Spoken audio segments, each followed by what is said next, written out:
नमो भगवते वासुदेवाय।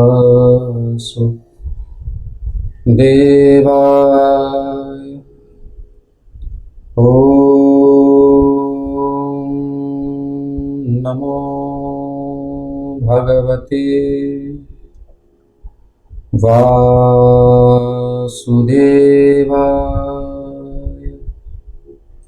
ओम नमो भगवते वासुदेवाय।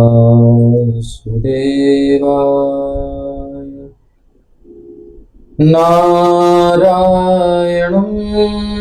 नमस्कृत्य नरं चैव नरोत्तमं देवीं सरस्वतीं व्यासं ततो जयमुदीरयेत्। नष्टप्रायेष्वभद्रेषु नित्यं भागवत सेवया भगवत्युत्तमश्लोके भक्तिर्भवति नैष्ठिकी। हरे कृष्ण।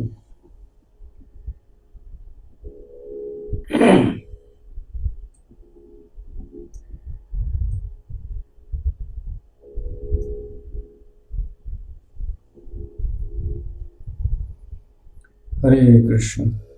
तो अब हम प्रारंभ कर रहे हैं अध्याय 18। भगवान नरसिंह को एक बार प्रणाम कर लें। ओम नमो भगवते नरसिंहाय। नमस्ते जस्ते आविराविर्भव वज्रनख वज्रदंष्ट्र कर्माशयानुरन्धय रन्धय तमोग्रस ग्रसौ स्वाहा। अभयमात्मनि भूयिष्ठा। ओम श्रौं भक्ति विघ्न विनाशक श्री नृसिंह भगवान की जय। भक्त शिरोमणि प्रहलाद महाराज की जय। श्रीमद्भागवत महापुराण की जय। श्रील प्रभुपाद की जय। आपके सामने 18वां अध्याय प्रस्तुत है। श्रीमद्भागवत महापुराण पंचम स्कंध अध्याय 18 हम देख रहे हैं। अब प्रारंभ करते हैं। ये जो है जम्बू द्वीप का वर्णन अभी चल रहा है। उसमें हमने देखा 8 वर्ष होते हैं। उसमें हमने इलावृत वर्ष के वर्णन सुना, गंगा जी का अवतरण सुना, कैसे 4 भागों में विभाजित होती है, ब्रह्मपुरी पहुंचती है भगवान के चरणों से निकल करके। चरणों का जो कटाह फूटा था वामन भगवान से, वहां से जल आया और फिर ब्रह्मा जी ने स्वीकार किया। शिव जी ने उसे मस्तक पर धारण किया इलावृत वर्ष में, और मस्तक से धारा निकलती है, हमको पता ही है। तो इस प्रकार गंगा जी का अवतरण और इलावृत वर्ष का वर्णन हमने सुना। अब आगे इस अध्याय में जो है सुखदेव गोस्वामी ने जम्बू द्वीप के विभिन्न वर्षों और प्रत्येक में पूजित भगवान के अवतारों का वर्णन किया है। तो भद्राश्व वर्ष का प्रधान शासक भद्रश्रवा है और उसके अनेक सेवक हयग्रीव नामक अवतार जो भगवान का, उसकी हमेशा पूजा करते हैं। और हर कल्प में अंत में जब अज्ञान नामक असुर वैदिक ज्ञान को चुरा लेता है, तो भगवान हयग्रीव प्रकट होकर उसको संरक्षित करते हैं, यानी ज्ञान प्रदान करते हैं। फिर वो उस ज्ञान ब्रह्मा जी को प्रदान करते हैं। हरिवर्ष नामक स्थान है जहां पर परम भक्त प्रहलाद महाराज नरसिंह भगवान की जो स्तुति कर रहे हैं, आराधना कर रहे हैं, जिस मंत्र से हम आराधना करते हैं रोज, वही मंत्र है और स्तुति अलग है। प्रहलाद महाराज का जो चरित्र है, 7वें स्कंध में नरसिंह भगवान का हम चरित्र सुनेंगे। तो प्रहलाद महाराज के पीछे पीछे उनका अनुसरण करते हुए हरिवर्ष के सारे निवासी भक्त हैं, नरसिंह भगवान की पूजा करते हैं आज भी, और उनकी प्रेमा भक्ति में तत्पर रहने का वर मांगते हैं। फिर केतुमाल वर्ष का वर्णन है भूमि का ही एक भाग है। भगवान ऋषिकेश कामदेव के रूप में विराजमान है। ऐश्वर्य की देवी लक्ष्मी जी वहाँ रहने वाले देवताओं के साथ अहर्निश उनकी सेवा में लगी रहती हैं। भगवान ऋषिकेश 16 अंशों में प्रकट होते हैं और समस्त उत्साह बल प्रभाव के स्रोत हैं। सारा सोर्स वही है। ये जीवात्मा का सबसे बड़ा दोष है कि वो भयभीत रहता है, हमेशा डरा रहता है। तो डरे हुए हैं कि नहीं आज सब? पहले डर था लेकिन इतना नहीं था, छुपा हुआ था, अंदर प्रकट हो गया है। कहाँ कहाँ से वीडियो आते हैं, किसी को प्लाज्मा चाहिए, किसी को कुछ चाहिए, किसी कोई परेशानी, कोई मर रहा है, भगवान रक्षा करो। तो ये सबसे बड़ा दोष, मतलब ये एक फॉल्ट, एक समस्या है उसकी, कि वो हमेशा डरा रहता है। लेकिन भगवान की कृपा मात्र से उसका सारा भय चला जाता है। नृसिंह भगवान ने अभय चरण प्रदान कर दिया, अभय कमल प्रदान कर दिया, कर कमल, कृताभयम, अभय कर दिया उनको। प्रहलाद महाराज को, ध्रुव महाराज को भगवान ने अभय कर दिया। प्रभुपाद जी अभय चरणारविंद, भगवान के चरणों में रहकर विश्व में घूम आए, बड़े बड़े वैज्ञानिकों को चैलेंज कर दिया अभय होकर के। भगवान सबको अभय कर देते हैं जो भी शरण में आता है। इसलिए भगवान को ही ईश्वर के रूप में संबोधित किया जा सकता, किसी को नहीं। रम्यक वर्ष है, वहां पर मनु और सारे वासी मत्स्य देव की आराधना करते हैं। मत्स्य देव हैं जिनका स्वरूप पूर्ण रूप से सत्वगुणी है, संपूर्ण ब्रह्मांड के शासक और नियामक है। इसलिए वो इंद्र समेत सारे देवताओं के निदेशक भी हैं। हिरण्यमय वर्ष है, वहाँ भगवान विष्णु कच्छप रूप से कूर्म मूर्ति से वहाँ विराजमान है और अर्यमामा तथा अन्य समस्त वासियों द्वारा पूजित है। इसी प्रकार उत्तर कुरु वर्ष है, वहाँ पर भगवान हरि ने शूकर रूप धारण कर रखा है। इसी रूप में वहाँ के निवासियों की सेवाएं ग्रहण करते हैं। ये जो अवतार होते हैं कोई बन करके फिर मिट गए, ऐसा नहीं होता है, नित्य हैं। भगवान उतर के आते हैं फिर चले जाते हैं। भगवान का स्वरूप आज भी है, वो सेवा में, भगवान भक्त सेवा में रहते हैं। सबको ठीक से सुनाई दे रहा है? हरे कृष्ण। तो इस अध्याय की सारी सूचनाएं केवल वही मनुष्य ठीक से समझ सकता है। ध्यान से सुन लीजिए, कुछ लोग क्वेश्चन करने वाले आएंगे। गोपाल जी ने पहले कह दिया, इस अध्याय की जितनी सूचना है, इंफॉर्मेशंस हैं, आपकी जानकारी के लिए, ये वही समझ सकता है ठीक से जो भगवान के भक्तों की संगति करता है। Without association of the devotees ये समझ नहीं सकेगा। इसलिए शास्त्र बार बार कहते हैं कि मनुष्य को चाहिए कि भक्तों की संगति करे। ये गंगा के तट पर बसने की अपेक्षा श्रेष्ठतर है। गंगा जी के तट पर बसने में कुछ फर्क नहीं पड़ेगा अगर भक्तों का संग नहीं किया तो। अगर भक्ति हृदय में नहीं है तो गंगा जी लाभ नहीं दे पाएंगे। हाँ, नहीं तो गंगा जी में बहुत कछुए हैं, बहुत मछलियां हैं, बहुत से लोग आसपास रहते हैं, वो गंगा जी के ही जल से सब काम करते हैं, सारा सब कुछ। कई फैक्ट्रियां बनी पड़ी हैं, किसी का कल्याण नहीं होगा, ऐसे अपराध होगा। और लेकिन भक्तों का संग होगा तो उन्हें गंगा जी दिखाई देंगे कि गंगा जी हैं क्या। कुछ लोगों को तो पानी लगता है, लेकिन जब श्रद्धा ज्ञान चक्षु से संतों के संग से देखते हैं तो वो दृष्टि प्राप्त होती है। उस भावमयी दृष्टि से गंगा जी में फिर आपको सब कुछ मिल जाता है, सब लाभ हो जाता है। विश्वासो फलदायक है। विश्वास इतना सस्ता नहीं है, श्रद्धा इतनी सस्ती नहीं है। संतों के संग में मिलेगी, सेवा करनी पड़ेगी तो कृपा से मिल सकती है। उनका संग करो, सेवन करो। विशुद्ध भक्तों के हृदयों में सारे सद्भाव और देवताओं के सारे श्रेष्ठ गुण वास करते हैं, इसलिए उनके पास रहने से हमको भी वो मिल जाता है। लेकिन जो भक्त नहीं है उनके हृदयों में ऐसे गुण नहीं रह सकते, क्योंकि भगवान की माया से मोहित रहते हैं। भक्तजनों का अनुसरण करके ही ये जाना जा सकता है कि भगवान ही एकमात्र पूजनीय विग्रह है और किसी की पूजा की आवश्यकता नहीं है। प्रत्येक प्राणी को चाहिए कि इस विचार को स्वीकार करे और ईश्वर की आराधना करे। आज आराधना की कमी है। विश्व में समस्याओं का कारण यही है कि लोगों ने सोच लिया कि हमारी वैज्ञानिक उन्नति, हमारी कार, हमारा बंगला, हमारी फैक्ट्री, हमारा ये, हमारा वो, कंप्यूटर, एटम बम, यही हमारी सुरक्षा है। सब धरे के धरे रह जाते हैं। जब समस्या आती है तो आराधना करना पड़ेगा।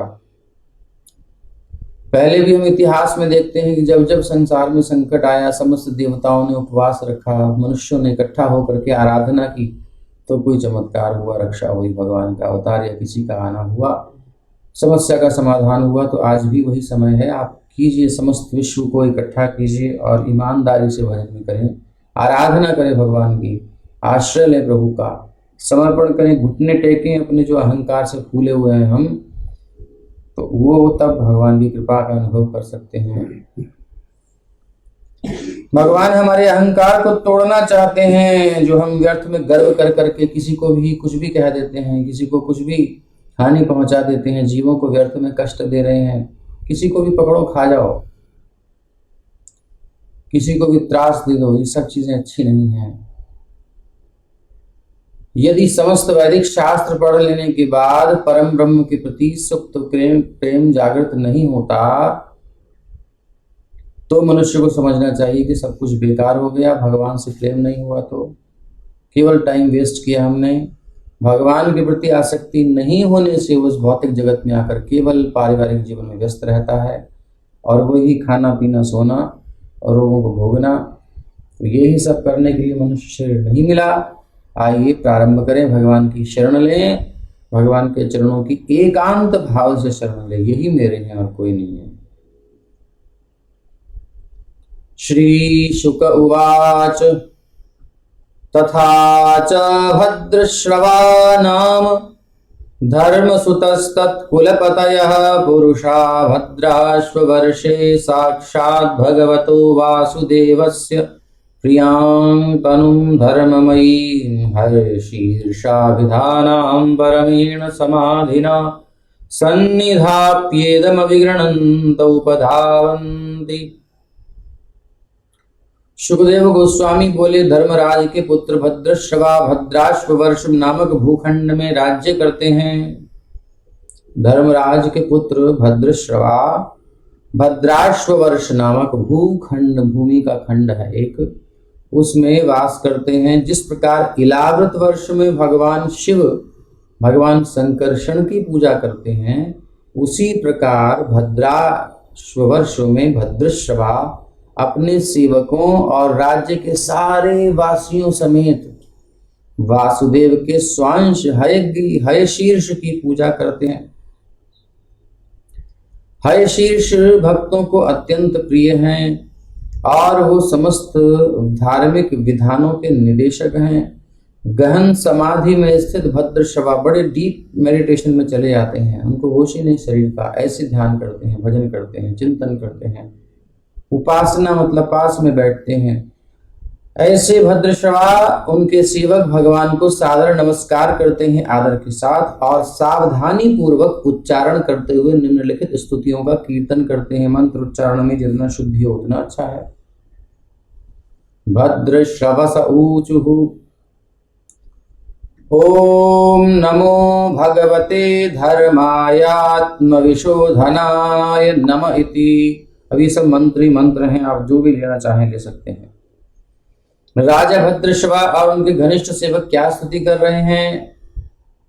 इस भौतिक जगत में, ये हम जिस जगत में रह रहे हैं ये भौतिक जगत है, आध्यात्मिक नहीं है। ये हमारी भौतिक चेतना है, इसलिए भौतिक जगत है।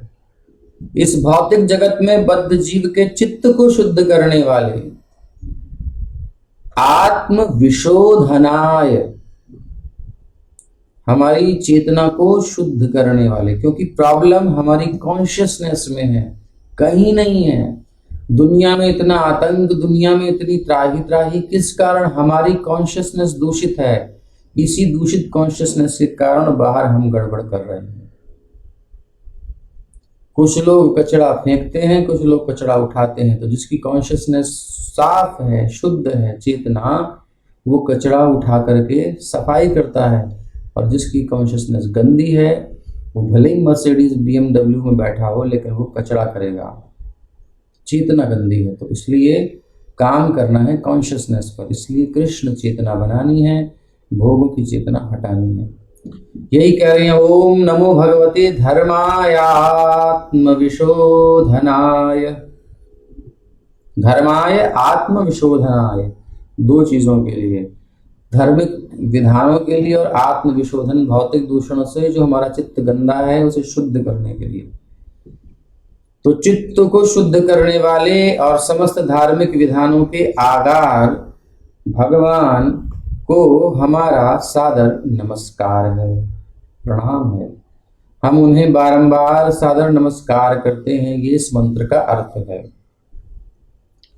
क्योंकि मूढ़ हम जैसे संसारी व्यक्ति ये नहीं जान पाते कि वो प्रकृति के नियमों द्वारा किस प्रकार पग पग पर नियंत्रित और दंडित किए जा रहे हैं।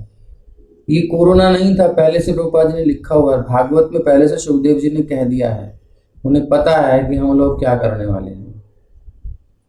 जब जब हम अपनी मनमाफिक चलेंगे, शास्त्र से नहीं चलेंगे, चाहे कोई माने न माने, कोई किसी धर्म का मतावलंबी हो, किस मत का अवलंबी हो, किस पथ का अवलंबी हो, उससे फर्क नहीं पड़ता। यूनिवर्सल लॉ सबके लिए एक है, ग्रेविटी फोर्स सबके लिए है, कोई धर्म माने ना माने, नास्तिक हो आस्तिक हो, जस्ट लाइक दिस साइंस है। ये धर्म क्या है? प्रकृति के शास्त्र धर्म के नियम है।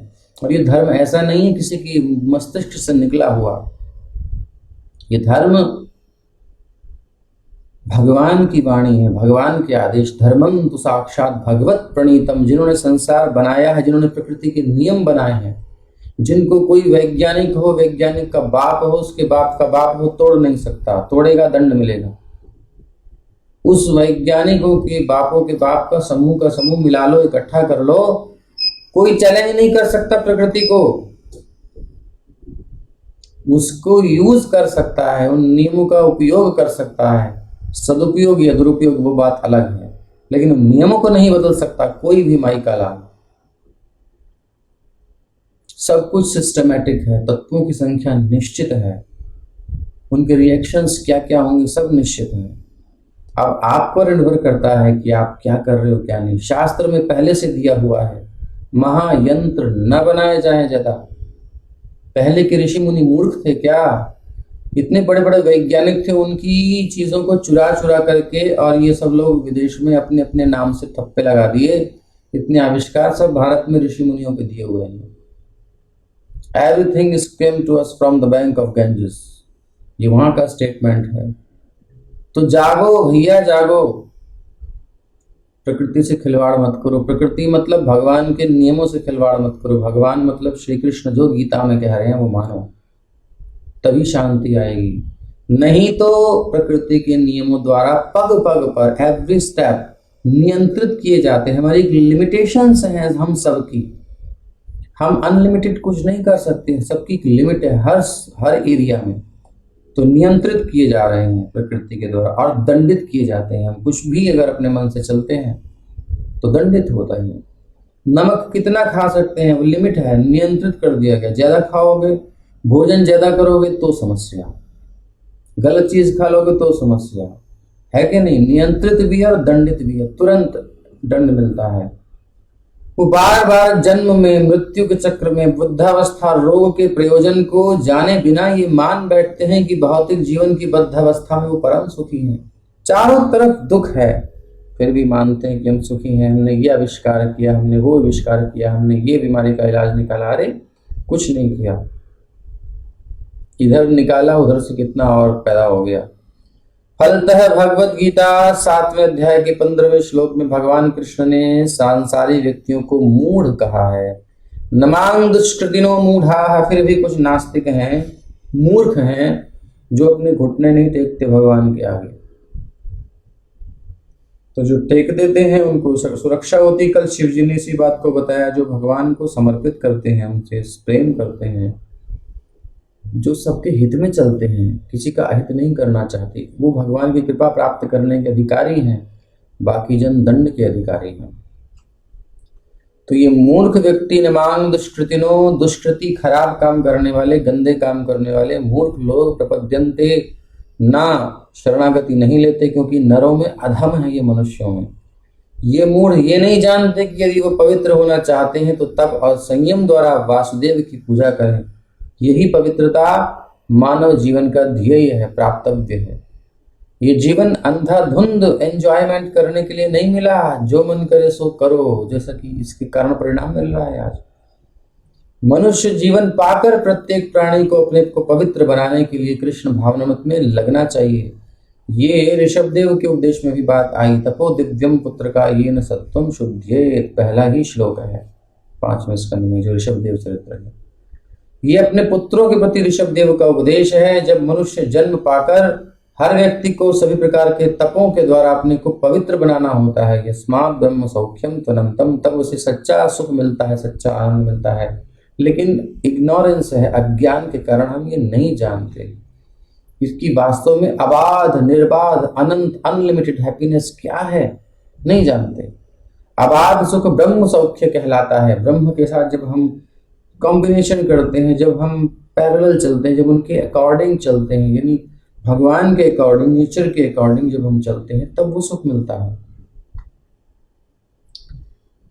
इस भौतिक जगत में हम जब अपनी सेंस एंजॉयमेंट थोड़ा बहुत भी करते हैं तो वो क्या है, तथाकथित सुख प्राप्त होता है, लेकिन अल्टीमेटली वो दुखी होता है और क्षणिक सुख होता है।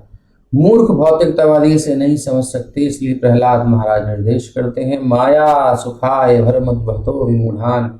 माया सुख, कपट सुख, धोखे का सुख, छलावे वाला, क्षण भर में खत्म हो जाने वाले सुख के लिए ये मूर्ख बड़े बड़े प्रबंध करते हैं। कितना कितना बड़ा काम कर रहे हैं थोड़े से सुख के लिए, और उसका कितना दुख भोगना पड़ता है। थोड़ी सी जीव, कितने इंच की जीव को संतुष्ट करने के लिए कितने जीवों को मार रहा है आज आदमी। इसी को काट दे, खत्म काम नहीं। सबको काटेगा तो सृष्टि में समस्या होगी। इसको काट दे मतलब कि अब इसको सह लो, क्या है, गंदी चीजें खानी जरूरी है जब भगवान ने सुंदर चीजें दे रखी हैं। तो बड़े बड़े प्रबंध करते हैं, विवाह के लिए इतना प्रबंध करेंगे। हर चीज एंजॉयमेंट आजकल तो बड़े विशाल स्तर से, जिसके पास जितना है उसे लगाता है सुख भोगने के लिए, लेकिन ये सब क्षणिक है।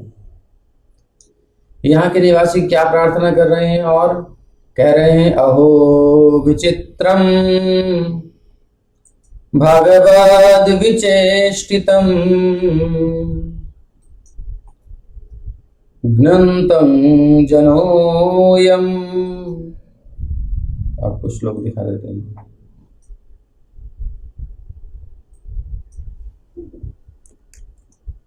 बिल्कुल फैक्ट है, प्रभुपाद जी ने पहले ही निकाल के रख दिया है, बस अब हमें क्या करना है, समझना है और आगे बढ़ना है। अहो विचित्रम भगवद विचेष्टितम ज्ञानतं जनोयम हि मिशन न पश्यति ध्यायन्न सद्यर्हि विकर्म सेवितुम निर्हृत्य पुत्रं पितरं जिजीविषति। वहां पर क्या स्तुति कर रहे, करे अहो महान आश्चर्य की बात है। क्या आश्चर्य की बात है जी? वो ये बात है कि मूर्ख संसारी व्यक्ति अपने सिर पर नाचती हुई नाच कर रही है सिर पर, ऐसी मृत्यु की ओर भी ध्यान नहीं देता। मौत सिर पर आज ही नहीं, पहले से नाच रही है, ये जानते हुए भी कि मृत्यु अटल है, सबको पता है ना। वो अपने इस मृत्यु के प्रति उदासीन रहता है, इग्नोर करता रहता है, लापरवाह रहता है। चाहे उसकी पिता की मृत्यु हो जाए सामने, या पुत्र सामने क्यों न मर जाए, उसकी संपत्ति का उपभोग करना चाहता है। पिताजी चले जाते हैं तो फिर प्रॉपर्टी का हिसाब किताब होता है। पतिदेव चले गए तो परिवार वाले देखते हैं, अरे भैया भाभी इनसे निकाल लो, साइन करवा लो, चुपचाप अपने नाम कर लो। दिख रहा है कि मर गया, लेकिन अकल नहीं आती कि मुझे भी मरना है। हो सकता है साइन करते करते मर जाए, हो सकता है ना, ऐसा होता है, कई बार होता है, कुछ भी हो सकता है। डांस करते करते लुढ़क गया, खाते खाते वहीं मुंह लग गया, चाय पीते पीते लुढ़क गया, फोन पे बात करते करते लुढ़क गया, ऑफिस में काम करते करते लुढ़क गया। होते ही हैं ऐसे डेथ। आप यूट्यूब पे डालेंगे या नेट पे डालेंगे, मिल जाएगी। कहाँ कहाँ आदमी मर रहा है, टॉयलेट पे मर गया, हो रहा है, पट पट पट पट मरे जा रहे हैं। कितनी मृत्यु की सूचना है, मृत्यु दर देखिए, लेकिन उसको नहीं देखेंगे। एंटरटेनमेंट, अरे भाई इसको देखेंगे तो डिप्रेशन हो जाएगा। डिप्रेशन क्यों कर रहे हो? फेस करो ना, संसार में मृत्यु सबके सामने खड़ी है, इसको फेस करना है, डरना नहीं है। फेस करने के लिए ही शास्त्र है। थ्रू मृत्यु, इस मृत्यु के द्वारा हम भगवान की प्राप्ति कर सकते हैं, ऐसी साइंस है। मरना तो है ही, लेकिन ऐसे मरना है कि दोबारा ना मरना पड़े। तो उदासीन रहता है मृत्यु के प्रति, लापरवाह रहता है, चाहे उसकी पिता की मृत्यु हो या पुत्र की, लेकिन वो उसकी संपत्ति का उपभोग करना चाहता है। प्रत्येक दशा में वो अर्जित धन से किसी की परवाह किए बिना सांसारिक सुख का उपभोग करने का प्रयत्न करता है कि कैसे मैं एंजॉय करूं। ये बड़ा ज्ञान है। भौतिक सुख का क्या अर्थ है? खाना, सोना और स्त्री पुरुष का एंजॉयमेंट, बच्चे पैदा करना या ना करना, और सुरक्षा की सुविधाएं प्राप्त होना। बढ़िया सब होना चाहिए व्यवस्था, कोई टेंशन ना हो, सेटल हो जाए लाइफ। कहाँ सेटल हो सकती है लाइफ? इस संसार में भौतिकतावादी व्यक्ति इंद्र तृप्ति के इन 4 सिद्धांतों, साधनों के लिए ही मृत्यु की भी परवाह नहीं करता। थोड़ा सा सुख भोगने के लिए वो भिड़ जाता है, दिन भर मेहनत करता है, मरने की तैयारी कर रहा है और जीवित रहना चाहता है जबकि रह नहीं सकता। पुत्र अपने पिता की मृत्यु के बाद संपत्ति का उपभोग इंद्रिय तृप्ति के लिए करता है, एंजॉयमेंट। इसी प्रकार यदि किसी के में पुत्र की मृत्यु होती है तो पिता उसकी संपत्ति का उपभोग करता है। कभी कभी वो पिता पुत्र की विधवा के साथ गड़बड़ करता है, ऐसा भी होता है। संसार में बहुत कुछ है। जितने भौतिकतावादी व्यक्ति हैं ना, उनकी बुद्धि खत्म हो जाती है। काम जिसके सिर पे चढ़ जाता है, कामना इच्छा जिसकी हो जाती है, इसके बाद उसका साइलेंसर हट जाता है, वो पगला जाता है। अपनी ही बेटी से मन कर जाता है आदमी का, ये भी संसार में हो जाता है। ये हालत है, क्या कहा जाए, ये ऐसी बुरी दुर्गति है। इसीलिए सुखदेव गोस्वामी का कथन है, ये जो जितने भौतिकतावादी व्यक्ति हैं ना, वो ऐसा ही आचरण करते हैं। सुखदेव गोस्वामी का क्या कहना है? भगवान की इच्छा से घटने वाली भौतिक सुख की ये लीलाएं कितनी विचित्र हैं। दूसरे शब्दों में, भौतिकतावादी व्यक्ति सभी प्रकार के दुष्कर्म करना चाहते हैं। जैसे ही पावर आती है, जैसे ही हनी मनी सब आ जाता है ना, जब लगता है कि अब तो बस बल भी पर्याप्त है और मेरी पावर भी मेरे पास है, सब कुछ है, सब कर सकता हूँ, पैसे की कमी नहीं है, बड़ी जान पहचान है, तो आदमी गड़बड़ भी करता है। दुर्लभ है कोई बचे। लेकिन भगवान की इच्छा के बिना कोई कुछ भी नहीं कर सकता। तो फिर दुष्कर्म भगवान क्यों करने की अनुमति दे देते हैं जब ये बात है? तो देखो, भगवान नहीं चाहते कि कोई भी जीव पाप करे, सच्ची बात तो यह है। उन्हें पाप से दूर रहने के लिए वो अंदर से प्रेरणा भी करते हैं। जब भी कोई गलत काम करना चाहता है तो भगवान अंदर से धक धक धक धक धक धक, उसको लगता ही है यार ठीक नहीं है, गलत काम लगता है। हर एक व्यक्ति जो सुन रहा है, पहले वो अपने ऊपर ट्राई करे कि क्या मेरे साथ ऐसा नहीं होता। अगर यहाँ ये एक्सपेरिमेंट फेल होता है तो दूसरे को फेल होगा। खुद को देखें, होता है तो सबके साथ होता है। ये भगवान अनुमति नहीं देते, मना करते हैं, अंतःकरण से प्रेरणा देते हैं, ना करो, पाप से दूर रहो।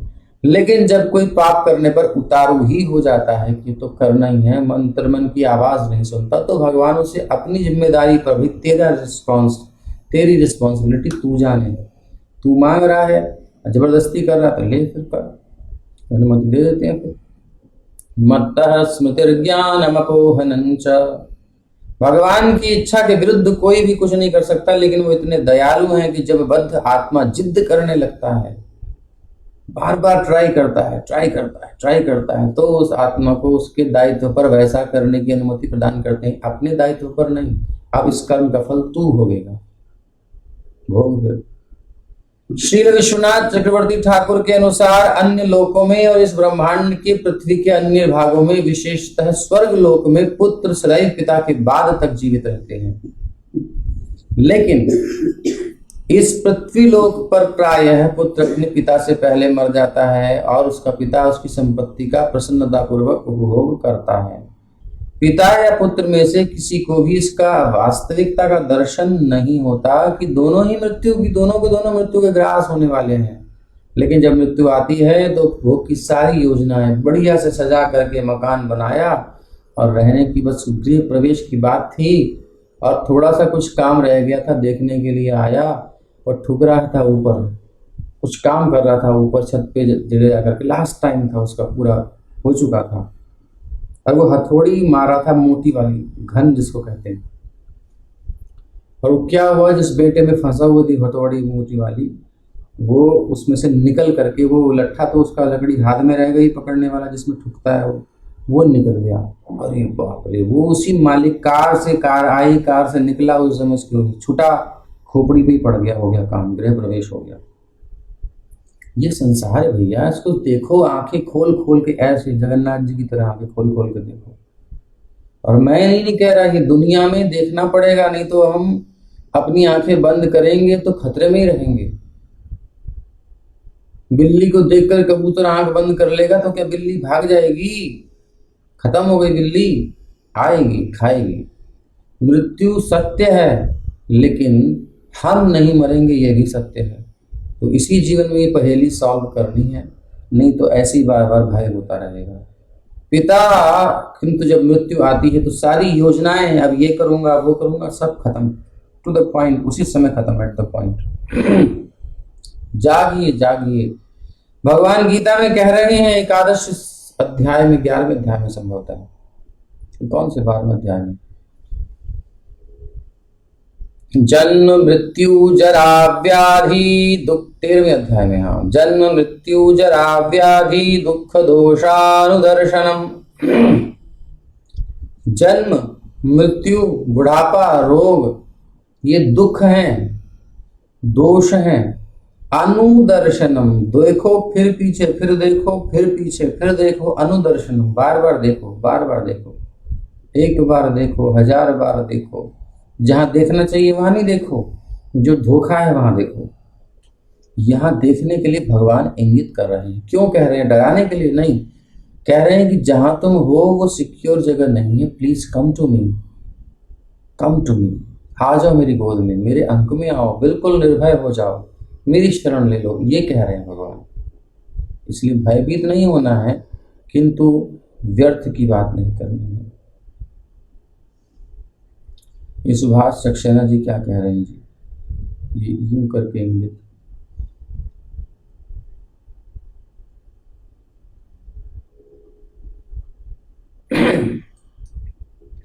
वदन्ति विश्वं कवयः स्मरश्वरम्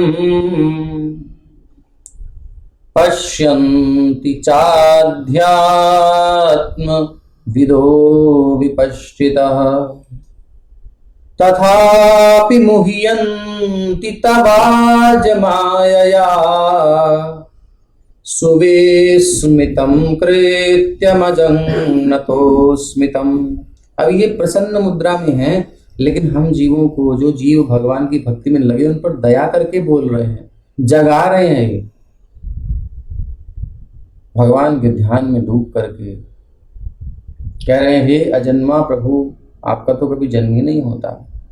आत्मज्ञान में समुन्नत, आत्मज्ञान जिनको हो चुका, उसमें जो सबसे ऊंची स्थिति को प्राप्त है, ऐसे वेद को जानने वाले, विद धातु ज्ञाने, अन्य तार्किकों तथा दार्शनिकों की तरह ये भली भांति जानते हैं कि ये भौतिक जगत क्या है, नश्वर है। हम जानते हैं लेकिन इग्नोर करते हैं, वो भली भांति जानते हैं। अब आपको पता है कि आपको जो आपके घर में एक सामान खाने का आया है, कुछ भी हो, वो आपका 2-4 दिन तक ही टिकने वाला है। मान लो दूध है, वो कुछ दिन के लिए, कुछ समय के लिए टिकेगा, और आपने इसको सिक्योर नहीं किया तो ज़्यादा दिन चलेगा नहीं, इसको ख़त्म करना ही है। तो क्या आप इग्नोर करोगे? आपको पता है कि आपको बिल भरना ही है, तो क्या आप इग्नोर करोगे? पैसा होने के बाद भी, यार बाद में कर देंगे, फाइन दे देंगे, तो फिर लंबा होते होते कितना बिल बैठेगा। मतलब ये समझिए क्या है, आपके पास आइसक्रीम है, आइसक्रीम आपके हाथ में, आपको पता है कि अगर मैंने इसको खाया नहीं तो पिघल के ख़त्म हो जाएगी, तो क्या इग्नोर करोगे? ये छोटी छोटी चीज़ें हम समझना चाहिए कि इसी प्रकार ये जीवन नष्ट होना है, होना है, तो क्या हम इग्नोर करेंगे? लेकिन कर रहे हैं। यहाँ क्यों कर रहे हैं? यही अज्ञान है। तो दार्शनिकों की भांति आत्मज्ञान में जो उन्नत हैं, वो जानते हैं अच्छी तरह की भौतिक जगत ही नश्वर है, शरीर छोड़ो जगत ही नाशवान है। तो वो समाधि की दशा में इस जगत की वास्तविक स्थिति का अनुभव करते हैं। समाधि में जाकर देखते हैं प्रत्यक्ष सब नष्ट हो रहा है, एक एक चीज। जिस कैमरे से भी हम आपसे बात कर रहे हैं, कैमरा पहले वाला नष्ट हो गया, ये नया कैमरा आया, इसका भी पता नहीं है। जो लैपटॉप है ये भी जाने की तैयारी कर रहा है, बीच बीच में हैंग हो जाता है, अभी भी ऐसे ही चल रहा है, ये भी जाएगा, नया आना पड़ेगा। तो ये संसार में हम थिंग्स को देख रहे हैं, हमारी बॉडी हमारा साथ छोड़ रही है यार। मेरे बच्चे, मेरी सब पत्नी वत्नी सबके बाल सफ़ेद होने जा गए हैं, डाई कर रहे हैं सब लोग। ये चक्कर क्या है, ये दिखाई नहीं दे रहा कि चारों तरफ तांडव मचा हुआ मौत का, लेकिन ये नहीं दिखता, हम उसको ढक देते हैं और कवरिंग कर करके। ये बड़ा खतरनाक स्थिति है। सेफ जोन में जाना है, डेंजर जोन से निकलना है। तो वास्तविक स्थिति का अनुभव करते हैं समाधि की दिशा में, ये आत्मज्ञानी सत्य का उपदेश भी देते हैं, लेकिन कभी कभी क्या आश्चर्य है कि वो भी आपकी माया से मोहित हो जाते हैं, कभी कभी वो भी ठहर जाते हैं। जब उन आत्मज्ञानियों की स्थिति है जो जानने वाले हैं, हम तो बिल्कुल भोग में फंसे हुए जीव हैं, हमारी क्या दशा होगी। इसलिए हमें ज़्यादा अलर्ट होना पड़ेगा। आपकी अपनी ही विचित्र लीला है, इसलिए मैं समझ सकता हूँ कि आपकी माया अत्यंत विचित्र है। मैं आपको सादर प्रणाम करता हूँ। इस प्रकार से ये प्रार्थना कर रहे हैं भगवान से। तो ये देखिए, फलतः किसी को ये नहीं समझना चाहिए कि वो माया से अप्रभावित मुक्त जीव है। बड़े बड़े ज्ञानी भी, अब भरत महाराज जैसे भी फंस गए। कहाँ पहुंची थी स्थिति उनकी, बिल्कुल दुनिया के राज्य पाठ छोड़ करके एक जंगल में पड़े थे, वहां एक मृग में आ सकते। तो बहुत खतरा है, बहुत अलर्ट रहने की जरूरत है। माया बड़ी प्रबल है, कहीं भी फंसा लेती है। बार बार जगाना पड़ेगा, संभालना पड़ेगा चित्त को। बार बार फिर आसक्त होगा, फिर निकालना पड़ेगा, फिर गलती होगी, फिर सुधारना पड़ेगा। Practice practice practice.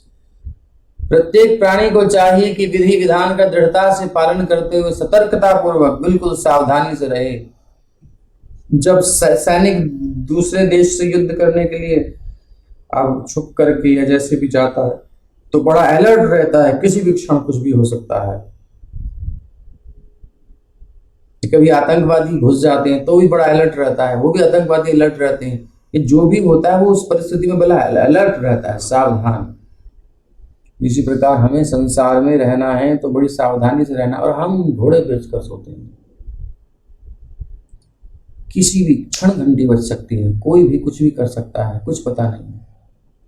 कौन सा नया नियम आ जाए, कौन सा देश कब आक्रमण कर दे, किस वर्ग का दिमाग खराब हो जाए और वो दूसरे वर्ग को काटने मारने को तैयार हो जाए।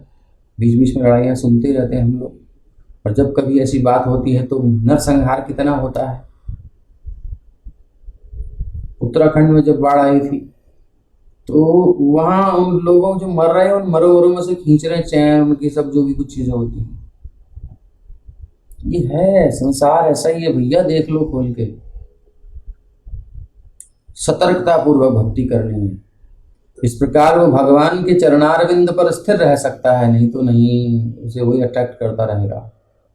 थोड़ी सी भी असावधानी से तबाही मच जाएगी। नहीं तो महाराज भरत इसके ज्वलंत उदाहरण हैं। मृग के रूप में तबाही आ गई उनकी, 2 जन्म और भोगने पड़े संसार में अननेसेसरी। उसके बाद मुक्ति हुई, तब वो गए अपने घर, back to home, back to Godhead. तो भगवान अपने भक्त को क्षमा करने के लिए हमेशा तैयार रहते हैं। लेकिन यदि भक्त उनकी इस उदारता का लाभ उठाकर, गलती होगी नो प्रॉब्लम, बट लाभ उठाए, यार भगवान तो उदार है, दयालु है, चलो कोई बात नहीं, चलता है, इतना तो हमको लगता ही है ना, इतना तो बस बार बार त्रुटि करता है तो निश्चय ही उसे माया के चंगुल में गिरने देकर दंडित करते हैं। भगवान कहते हैं अच्छा ठीक है, अब मैं तेरी प्रोटेक्शन नहीं करूंगा, जा बेटे गिर। माया खींचती है उसको, मैं गिरा दूंगा आपके भक्त को। बोले हाँ ये बहुत अकड़ रहा है, बहुत समझता है कि हाँ मेरे ऊपर निर्भर करके पापों को कर रहा है, मेरे ऊपर डिपेंड करके मेरा नाम लेके गड़बड़ करता है। ठीक है, मैं उसको सिक्योरिटी नहीं दे रहा कुछ क्षण के लिए, गिरा लो, अनुमति दे देते हैं भगवान। फिर माया धोती है उसको हमसे। कहने का मतलब यह है कि वेदों के अध्ययन से प्राप्त मात्र कोरे ज्ञान के द्वारा माया के चंगुल से रक्षा नहीं हो सकती। आपकी केवल जो है थ्योरी समझ लो, आपने सूचना ले ली, आपको पता हो गया, उससे काम नहीं बनेगा। उसके बाद प्रैक्टिकल भी करना पड़ेगा। मनुष्य को चाहिए कि वो दृढ़ता से भगवान के चरणारविंद की भक्ति करे, पकड़ना पड़ेगा, तभी मनुष्य की स्थिति सुरक्षित है। दवाई ला करके घर में रख दी, आरती कर रहे हैं, बड़ा ध्यान से देख रहे हैं, रोज दर्शन करते हैं, 10-10 घंटे आरती करते हैं, दवाई क्या असर कर जाएगी? नहीं करेगी, खानी पड़ेगी तब असर करेगी। तो केवल भक्ति का ज्ञान होने से काम नहीं बनेगा, उसमें हमको लगना पड़ेगा, समय देना पड़ेगा, मन को लगाना पड़ेगा, इंद्रियों को लगाना पड़ेगा, भगवान से जो हम सुन रहे हैं इतने दिनों से करना ही पड़ेगा। अन्यथा हम कहेंगे कि हमने इतनी भक्ति करी लेकिन हमें कुछ क्यों नहीं हुआ, हमारी रक्षा क्यों नहीं हुई, ये क्यों नहीं हुआ, वो क्यों नहीं हुआ, ध्रुव की रक्षा हो गई, प्रहलाद की रक्षा हो गई, मेरी क्यों नहीं हो रही, ऐसा क्यों नहीं हो रहा। यही फालतू की बातें हम करते रहेंगे और कुछ नहीं है। आगे विश्वोद्भवस्थान निरोध कर्मते यकर्तुरङ्गीकृतमाप्यपावृतः युक्तं न चित्रं त्वयि कार्यकारणे सर्वात्मनि व्यतिरिक्ते च वस्तुतः। हे भगवान, यद्यपि आप इस भौतिक जगत की उत्पत्ति, पालन और प्रलय से बिल्कुल अलग हैं और इन कार्यों के आप प्रत्यक्ष रूप से प्रभावित भी नहीं होते डायरेक्टली, तो भी वो आपके द्वारा किए गए माने जाते हैं क्योंकि आपका ही विस्तार है, आप ही की शक्ति है जो ये करते हैं। हमें इस विषय पर आश्चर्य नहीं होता। क्यों? क्योंकि सर्वात्म रूप होने से सबकी आत्मा आप ही तो हैं। आप समस्त कारणों के कारण हैं। आप प्रत्येक वस्तु से अलग रहते हुए भी प्रत्येक वस्तु में सक्रिय तत्व हैं, एक्टिव। इस प्रकार हम अनुभव करते हैं कि आपकी शक्ति कैसी है, अचिंत्य है, चिंतन नहीं कर सकते। भगवान अलग भी हैं, कोई उन पर प्रभाव नहीं, बट फिर भी इन्वॉल्व है, सेम टाइम इन्वॉल्व भी और अलग भी। कैसे? ये बुद्धि अचिंत्य है। अचिंत्य शक्ति के कारण ही प्रत्येक घटना घटती है। वेदान युगान्ते तमसा तिरस्कृतान् रसातलाद्यो नृतुरंग विग्रह प्रत्याददे वै कवयेभियाचिते तस्मै नमस्ते वितथे हिताय इति। कल्प के अंत में साक्षात अज्ञान एक दैत्य का रूप धारण कर सभी वेदों को चुराकर उन्हें रसातल में ले गया, किंतु श्री भगवान ने हयग्रीव रूप धारण करके वेदों को पुनः प्राप्त किया और ब्रह्मा जी के विनय करने पर उन्हें लाकर दे दिया। हे सत्य संकल्प पूर्ण पुरुषोत्तम भगवान, मैं आपको सादर नमस्कार करता हूँ। तो यहाँ पर एक बात समझनी है कि जबकि वैदिक ज्ञान जो है अनश्वर है, नश्वर नहीं है, नित्य है, वो ज्ञान कभी नष्ट नहीं होता। फिर भी इस भौतिक जगत में कभी कभी वो प्रकट और अप्रकट होता है। सूरज है, नष्ट नहीं होता, लेकिन सूरज कभी कभी दिखता है, कभी कभी नहीं दिखता। ऐसे ज्ञान कभी प्रकट होता है, कभी लुप्त होता है। तो जब इस भौतिक जगत के प्राणी अज्ञान में डूब जाते हैं तो वैदिक ज्ञान लुप्त हो जाता है, किंतु भगवान हयग्रीव अथवा मत्स्य भगवान वैदिक ज्ञान की रक्षा करते हैं हमेशा और यथा समय ब्रह्मा जी के माध्यम से पुनः वितरित करते हैं ज्ञान को। ब्रह्मा जी ही भगवान के विश्वास पात्र प्रतिनिधि है। इसलिए जब उन्होंने वैदिक ज्ञान कोश की पुनः याचना की तो भगवान ने उनकी इच्छा पूरी करी। इस प्रकार से इच्छा पूरी करी।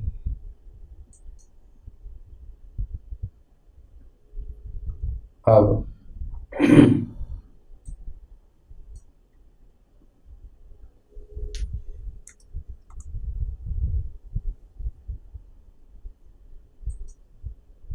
हरिवर्षे चापि भगवान नरहरि रूपेणास्ते। हरिवर्ष में भी भगवान नरहरि रूप से, नृसिंह रूप से आस्ते स्थित हैं। तद्रूप ग्रहण निमित्तमुत्तरत्राभिधास्ये तद्दयितं रूपं महापुरुष गुण भाजनो महाभागवतो दैत्य दानव कुलतीर्थी कर्णशीलाचरितः प्रह्लादो व्यवधानानन्य भक्ति योगेन सह तद्वर्ष पुरुषैरुपास्ते इदं चोदाहरति। अब सुखदेव जी वर्णन कर रहे हैं, देखो हे राजन, भगवान नृसिंह हरिवर्ष नामक भूभाग में वास करते हैं। हरिवर्ष, ठीक है ना। भद्राश्व वर्ष अभी सुना, अभी हरिवर्ष है। इलाव्रत वर्ष पहले सुना। मैं श्रीमद् भागवत के सप्तम स्कंद में आपको बताऊंगा। सुखदेव जी कह रहे हैं परीक्षित जी से कि प्रहलाद महाराज ने किस प्रकार भगवान नृसिंह देव का रूप धारण करने के लिए बाध्य किया, उनको रूप यहाँ प्रकट करने के लिए बाध्य किया। प्रहलाद महाराज भगवत भक्तों के शिरोमणि हैं और महापुरुषों के अनुरूप उन समस्त उत्तम गुणों के आधार आश्रय, सारा गुण वहीं पे है, ऐसा मान लो। उनके चरित्र और कर्म से उनके दैत्य वंश के सारे पतितजनों का उद्धार हो गया। एक भक्त होता है, उससे कनेक्टेड सबका उद्धार हो जाता है। उन्हें भगवान नृसिंह देव बहुत ही प्यारे हैं, परम प्रिय हैं। इस प्रकार प्रहलाद महाराज अपने समस्त सेवकों के साथ हरिवर्ष के सारे वासियों को साथ में लेकर के और भगवान नृसिंह देव की पूजा निम्नलिखित मंत्रोच्चार द्वारा करते हैं। क्या मंत्र है? ये वही मंत्र है जो हम बोलते हैं। आपके सामने मंत्र प्रस्तुत है, ध्यान पूर्वक देखिए।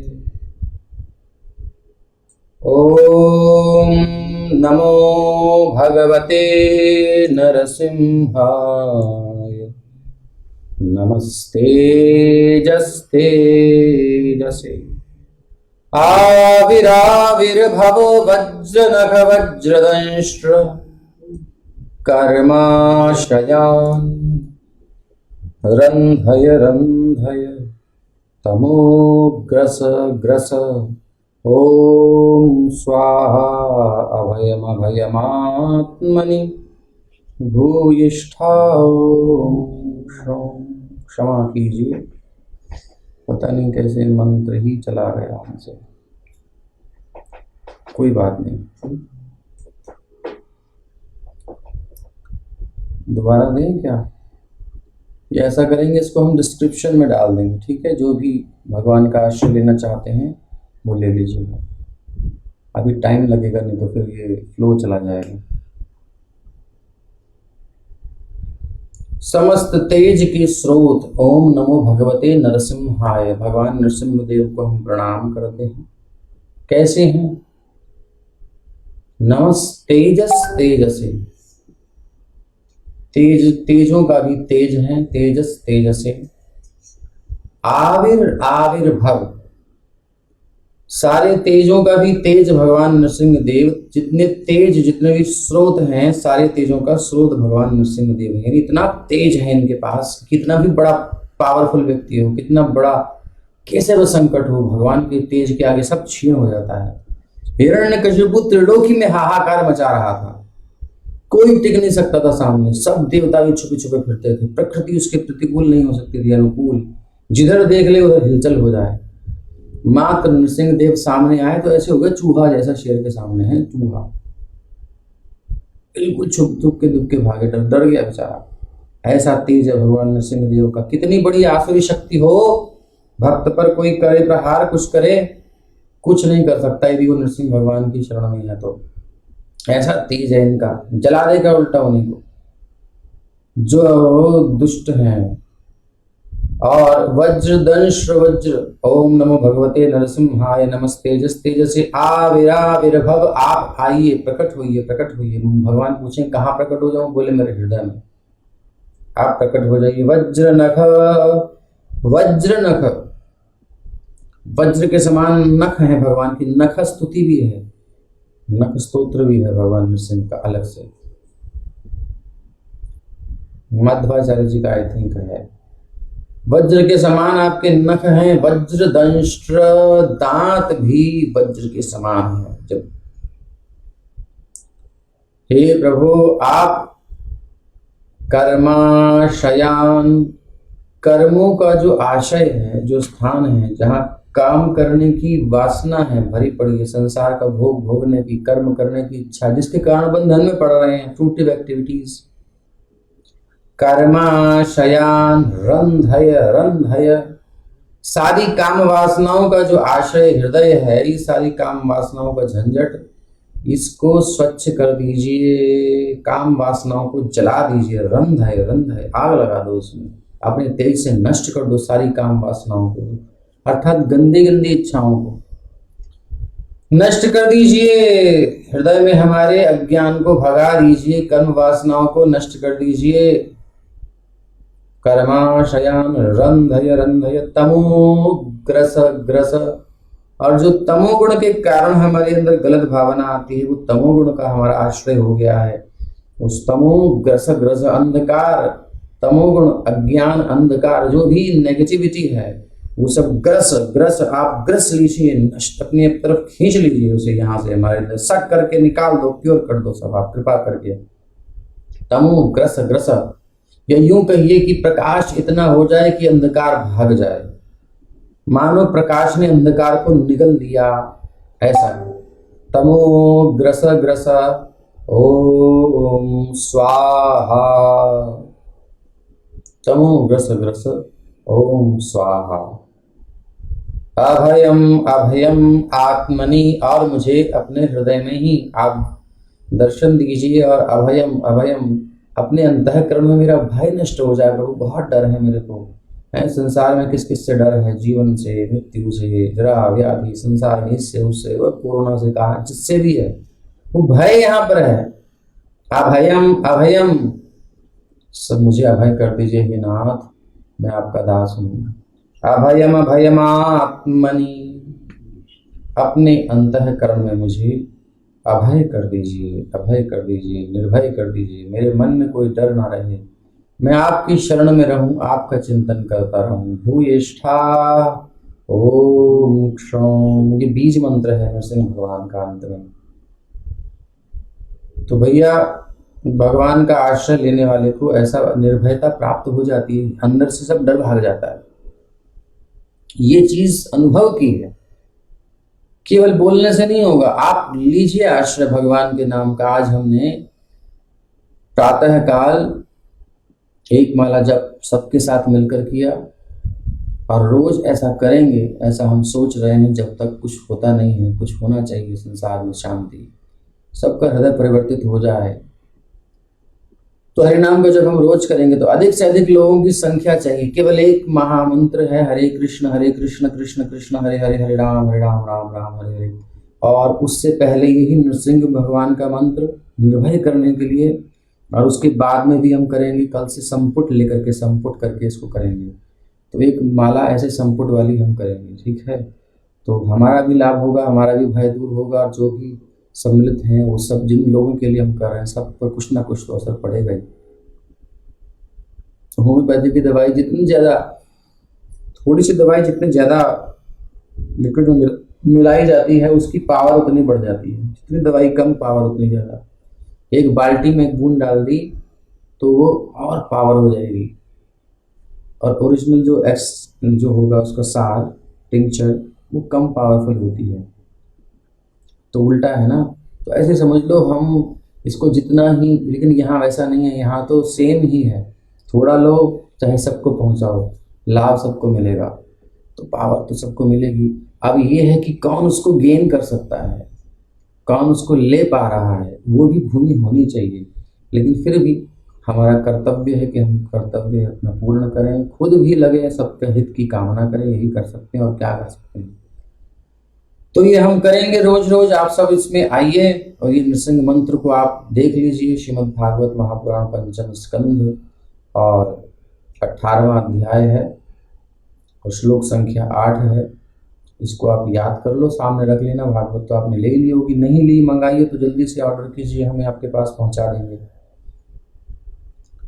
अन्याभिलाषिता शून्य, कोई अभिलाषा और ना बचे, केवल भगवान की आराधना बचे। यत्पाद पंकज पलाश विलास भक्त्या, जिनके चरण कमलों की भक्ति करने से हमारे हृदय की जो कर्म वासनाएं की गांठ पड़ी हुई है वो सब खुल जाती है, सब खत्म हो जाता है। जिसके कारण आदमी टेंशन में परेशान है, दौड़ लगा रहा है, पगला रहा है, शांति से जीवन जी सकता है, लेकिन जाने क्या क्या कर रहा है। योगी ज्ञानी तपस्वी भी उन कर्मों की, इच्छाओं को, तरंगों को रोक नहीं पाते। माइंड की इतनी पावर है, माइंड की नहीं रोक सकते। लेकिन जो कृष्ण कॉन्शियसनेस में आ जाता है, कृष्ण चेतना में, भगवान के चरणों में अपने मन को लगा देता है, सेवा में लगाता है, उसका मन बड़ी इजीली उसके कंट्रोल में आ जाता है भगवान के प्रताप से। इसलिए भगवान की भक्ति में अपने मन को लगाओ, ऐसा उपदेश भागवत में दिया गया है। कोई कामना मत करो, केवल भगवान की ही सेवा करने की कामना करो। इसी से समस्त विश्व शांति को प्राप्त करेगा, इसी से समस्त विश्व स्वस्थ होगा, इसी से सारी समस्याओं का समाधान हो जाएगा। ये प्रैक्टिकल है, वैज्ञानिक है। इसको प्रभुपाद जी ने पूरे विश्व में करके दिखाया है, मॉडल इस्कॉन के रूप में है। जिन्होंने इस्कॉन के अनुसार चला है, यानी प्रभुपाद जी के बताए नियमों, भागवत प्रभुपाद जी ने घर से थोड़ी बताया है, भगवत गीता भागवत के सिद्धांतों को बताया, इनको अप्लाई किया।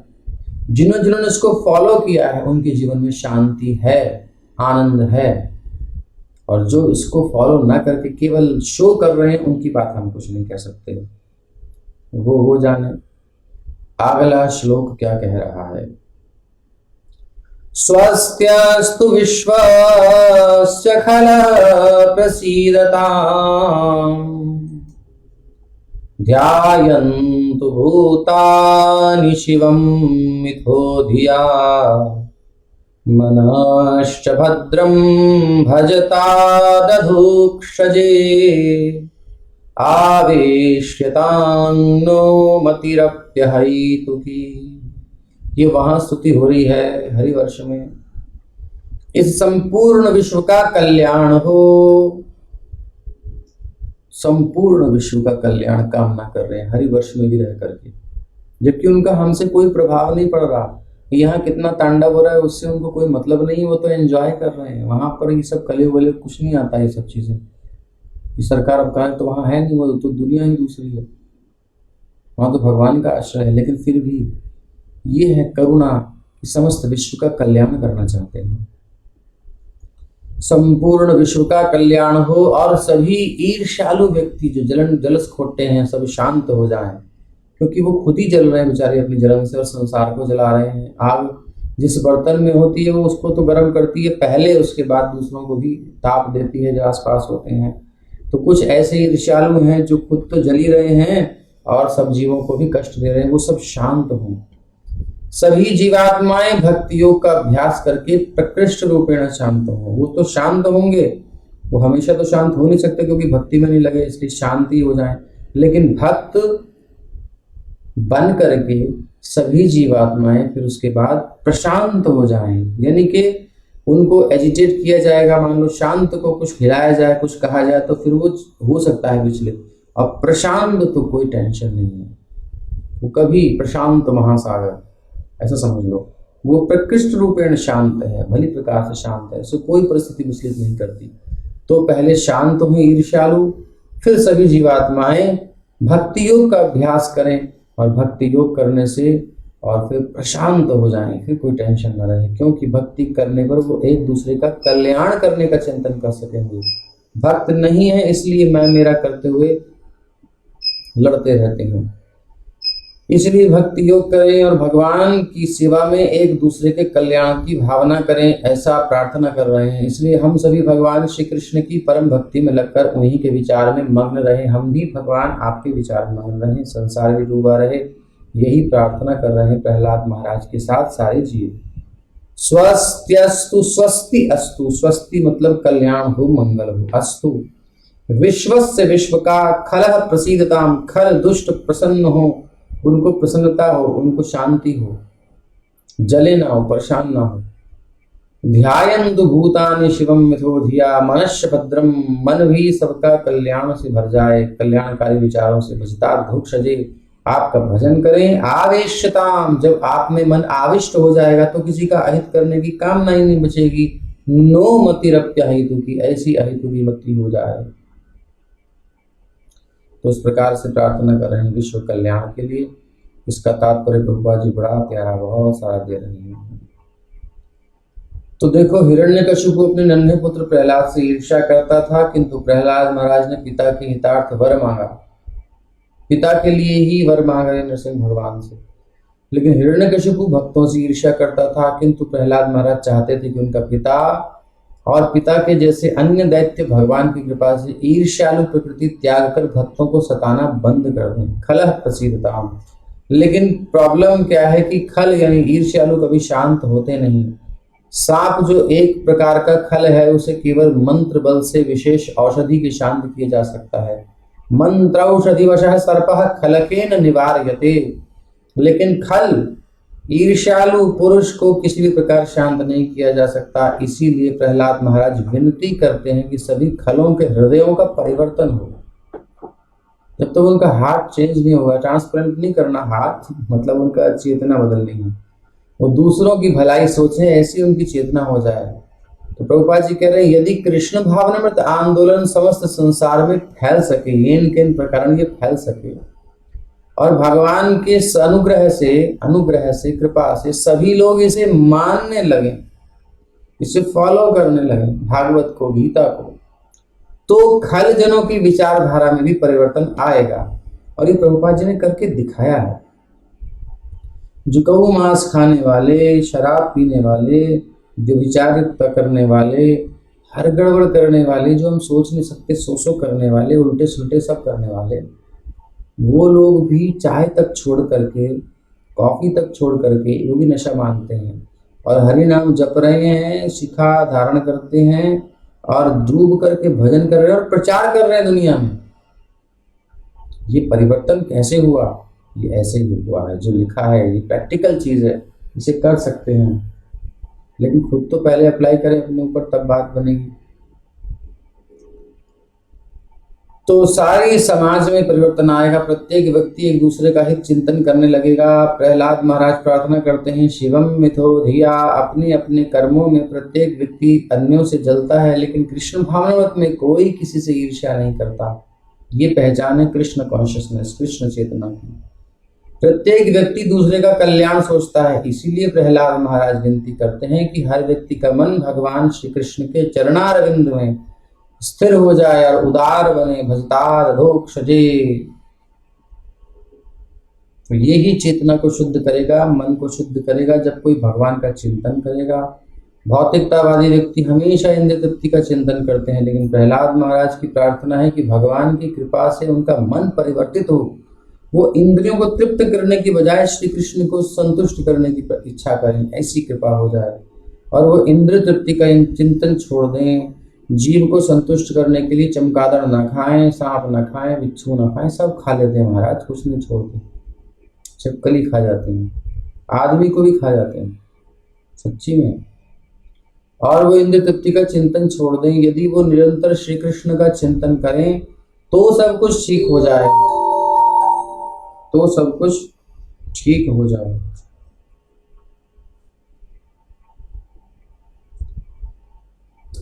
कुछ लोगों का तर्क है कि यदि प्रत्येक प्राणी इस प्रकार श्री कृष्ण का चिंतन करे तो सारा विश्व ही खाली हो जाएगा। कुछ लोग कहते हैं ना, सब भक्त बन जाएंगे तो फिर कैसे चलेगा संसार, क्योंकि सब भगवान के धाम चले जाएंगे। तो विश्वनाथ चक्रवर्ती ठाकुर कहते हैं कि ऐसा तो असंभव है, क्योंकि जीवात्माएं असंख्य हैं, कोई काउंट नहीं कर सकता। यदि कृष्ण भावनामृत आंदोलन से जीवात्माओं को एक ग्रुप, एक समूह मुक्ति को प्राप्त हो जाता है, तो दूसरा समूह सारे विश्व को भर देगा। जीवात्माएं अनंत हैं। इसलिए अगला श्लोक क्या कह रहा है? मागारदारात्मजवीत बंधुषु संगो यदि स्याद् भगवत् प्रियेषु नः यः प्राणवृत्त्या परितुष्ट आत्मवान्, यः प्राणवृत्त्या परितुष्ट आत्मवान् सिद्ध्यत्यदूरान्न तथेन्द्रिय प्रियः। अब देखो, विश्व की सारी समस्याओं का समाधान शास्त्रों में दिया है, लेकिन हम फॉलो नहीं करते। समस्या ये है। क्या प्रार्थना कर रहे हैं प्रहलाद महाराज समस्त अपने हरिवंश वासियों के साथ? हे भगवान नृसिंहदेव, हमारी प्रार्थना है, क्या प्रार्थना है? कि हम पारिवारिक जीवन के बंधन, जिसमें स्त्री है, घर है, संतान है, मित्र है, धन है, संबंधी जन सब सम्मिलित हैं, ये पारिवारिक जीवन है। इसके प्रति कभी भी आकृष्ट ना हो, अटैच्ड ना हो, आसक्त ना हो। पत्नी भी बगल में खड़े होकर प्रार्थना कर रही हैं, बच्चे भी कर रहे हैं और सारे नगरवासी कर रहे हैं, एक ही प्रार्थना। ध्यान से सुनिए कि हम आपस में अटैच ना हो, एक दूसरे से आसक्त ना हो, है। यदि हम में से किसी से किंचित आसक्ति हो भी, हम में किसी से किंचित आसक्ति हो भी, तो वो भक्तों से हो। यानी कि कॉन्शियसनेस कैसी है, एक व्यक्ति है, वो व्यक्ति भक्त नहीं है, उससे आसक्ति ना हो, लेकिन वो भक्त हो जाए तो कोई प्रॉब्लम नहीं आ सकती है। भक्त है तो सब ठीक है, भक्त नहीं है तो गड़बड़ है, क्योंकि वो नीचे ले जाने वाला है, वो असत पथ पर ले जाने वाला, असत संग त्यागना। तो वही माता, वही पत्नी, वही पति, वही बच्चे, वही फैमिली के मेंबर्स यदि भक्त बन जाते हैं तो हम आसक्त हो जाएं तो नुकसान नहीं होगा, और यदि भक्त नहीं है तो ड्यूटी पालन कर लो, नो प्रॉब्लम, बट अटैचमेंट ज़्यादा टेंशन मत लो, नहीं तो उससे कर्मों को हमें भोगना पड़ेगा गलत वाले, और हमारा मन उसमें रहेगा तो मृत्यु के समय उनका चिंतन आ सकता है और उस कारण हमें फिर संसार में आना पड़ सकता है। ये है प्रॉब्लम आसक्ति में, तो उसका भी कल्याण नहीं होगा। और वो हम में आसक्त हो और हम भगवान में आसक्त हो तो वहां से पावर हमारे पास आएगी तो उस तक पहुंच सकती है, लेकिन हम उसमें चिपक गए, वो हम में चिपक गया, भगवान बीच में है नहीं, गड़बड़ हो गई, अब दोनों गए काम से। तो यदि हम में किसी के प्रति किंचित थोड़ी सी आसक्ति हो भी तो वो भक्तों से हो, जिनके लिए श्री कृष्ण ही परम प्रिय है, ऐसे भक्त जो भगवान से कनेक्टेड है, मतलब कि अल्टीमेटली कृष्ण से जुड़ा होना चाहिए जो भी हम पकड़े, तब ठीक है, नहीं तो गड़बड़ है। जिस व्यक्ति को आत्म साक्षात्कार हो चुका है और जिसने अपने मन को वश में कर लिया है, वो जीवन की कम से कम आवश्यकताओं में तुष्ट रहता है, ये पहचान है। एक मैटेरियलिस्टिक पर्सन, एक भौतिकतावादी व्यक्ति कभी भी अल्प में संतुष्ट नहीं रहता, कभी नहीं रहता। वो शरीर मानता है, इसलिए वो सोचता है आंखों की तृप्ति के लिए बढ़िया होना चाहिए, कानों के लिए, जीभ के लिए और टच यानी स्पर्श के लिए बढ़िया बढ़िया सब होना चाहिए, सब बढ़िया बढ़िया देखना चाहता है, बाहर बाहर बाहर, लेकिन अंदर कुछ बढ़िया नहीं करना चाहता। अंतःकरण में मेरा अंतःकरण सड़ा हुआ रहने दो, लेकिन बाहर सब अच्छा करूंगा, ये गड़बड़ है। तो जब कोई आत्म साक्षात्कार कर लेता है, अपने आप को जान लेता है कि मैं ये शरीर नहीं हूँ, मन नहीं हूँ, बुद्धि नहीं हूँ, मैं कुछ नहीं हूँ, संसार से रिलेशन मेरा नहीं है, ये सब कृष्ण से जुड़ा हुआ है, मेरे से कोई रिलेशन नहीं डायरेक्ट, तब फिर वो क्या करता है, फिर वो भोग नहीं करता, वो कम से कम में जितनी भी न्यूनतम आवश्यकताएं हैं कम से कम में गुजारा कर लेता है अपना, और वो अपनी इंद्रियों को संतुष्ट करने का प्रयास नहीं करता। जैसे आपको इच्छा थी तो आपका विवाह हो गया, अब आप संतुष्ट हो जाने चाहिए ना, लेकिन अब कहीं और भी दृष्टि जाती है तो कुछ लोग लीगल, कुछ लोग इलीगल काम करना शुरू कर देते हैं, फिर वहां भी संतुष्टि नहीं होती, वहां से तीसरी जगह जाते हैं। विदेशों में तो खूब कल्चर है ऐसा, यहाँ कोई चुप करके, कोई राजी राजी, हर प्रकार के सब जगह मिलता है। तो ये इंद्रियों को संतुष्ट करने के रास्ते पर जब चलते हैं तो ये कभी संतुष्ट होती नहीं है। जैसे कि घोड़ा घास चरता है, कोई पशु घास चरता है, गाय घास चरती है, तो आप देखेंगे कि वो चरती चरती चरती चरती आगे निकल जाती है, क्योंकि उसे आगे दिखाई देता है, चरी चरी चरी चरी चरी चरी चरी चरी आगे आगे जाती रहेगी। वो वहीं पर जो थोड़ा एरिया है, दूसरा पशु पीछे से आकर वहीं चढ़ता हुआ जाएगा, अगल बगल से, उसको नहीं दिखाई देता। ये इंद्रियों की प्रकृति है, परांच बहिर्मुख है इंद्रियां, ये हमेशा और जो मिल गया उसमें कभी बुद्धि नहीं टिकती, कभी मन नहीं टिकता। जो आज हमारा उद्देश्य है, डिजायर है, इच्छा है, वो जो लक्ष्य हमारा है उसे पा लूं तो फिर बस बात बन जाए। जब उस बिंदु पर हम पहुंचते हैं तो पहुंचने के बाद वो हमारे लिए इग्नोर कर देते हैं, वो कुछ नहीं होता, फिर उससे आगे वाला दिखता। ऐसा है कि नहीं? जो चीज ये बिंदु था यहाँ से बड़ा इंपॉर्टेंट लग रहा था, यहाँ पहुंचने के बाद दूसरा बिंदु आ गया, वहां पहुंचने के बाद तीसरा बिंदु आ गया, और जो पीछे चले गए उन पे कभी लौट के देखते नहीं हम लोग। क्यों नहीं देखते? ये प्रकृति है मन की। इसलिए इंद्रिय तुष्टि की जो एक तरीका है उस पर कोई पड़ता है तो गड़बड़ हो जाता है, कभी संतुष्ट नहीं होती, बल्कि उसे गधा बना बना करके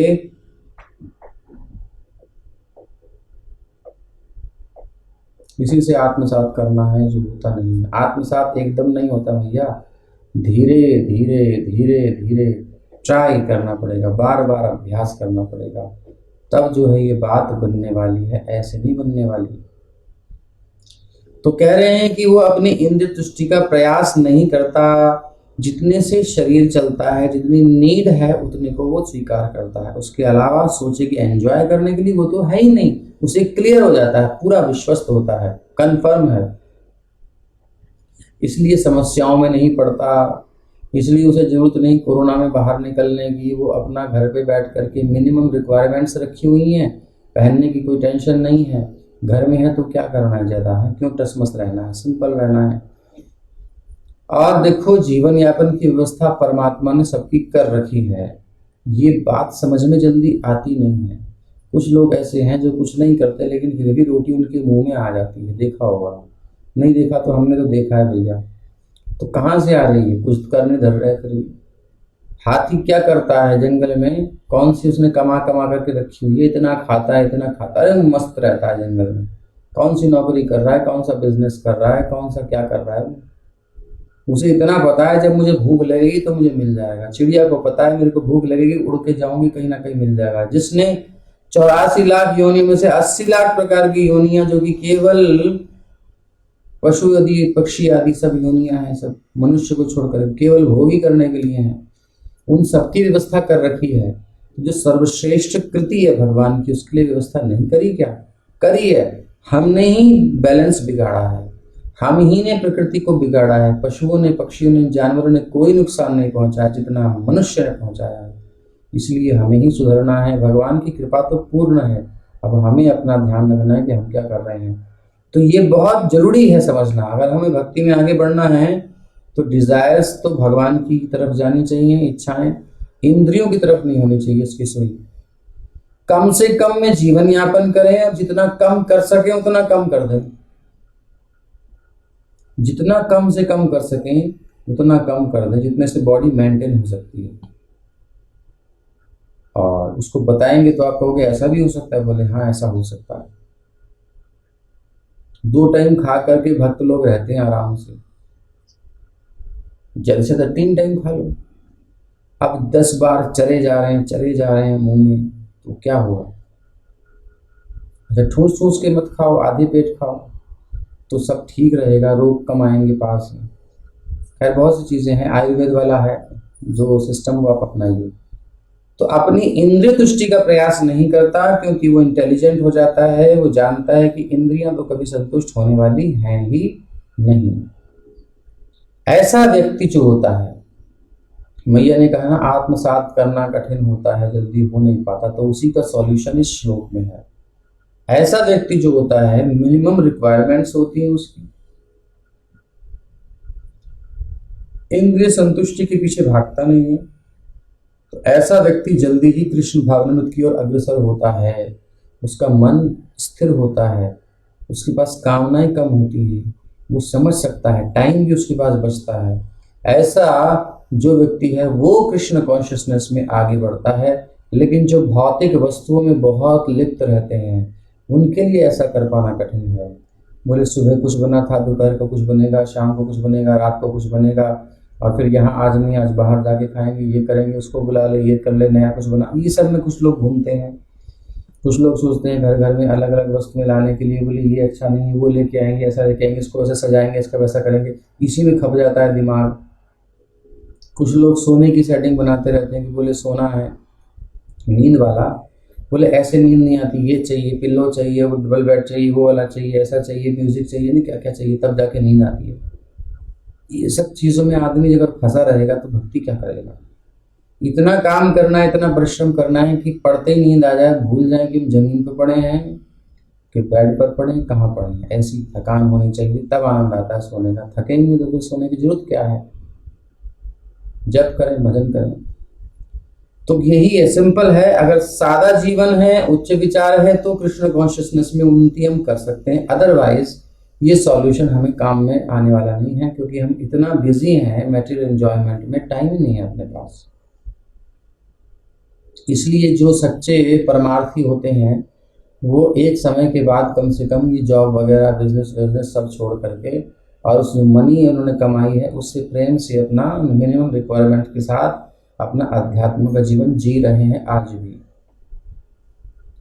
और जिनको इससे फुर्सत ही नहीं है, वो फिर क्या कहा जाए, उनकी तो दुर्गति ही है। जीव की तुष्टि के लिए व्यंजनों की संख्या में अनावश्यक वृद्धि क्यों की जाए। भक्तों को चाहिए सादे से सादा भोजन करें, नहीं तो भौतिक वस्तुओं के प्रति अट्रैक्शन, लगाव बढ़ता जाएगा और इंद्रियां प्रबल होने के कारण और अधिक आनंद चाहेंगी। जिसको जो मिलता है उसमें संतोष होगा नहीं, और आगे बढ़ेगा और आगे बढ़ेगा और आगे बढ़ेगा।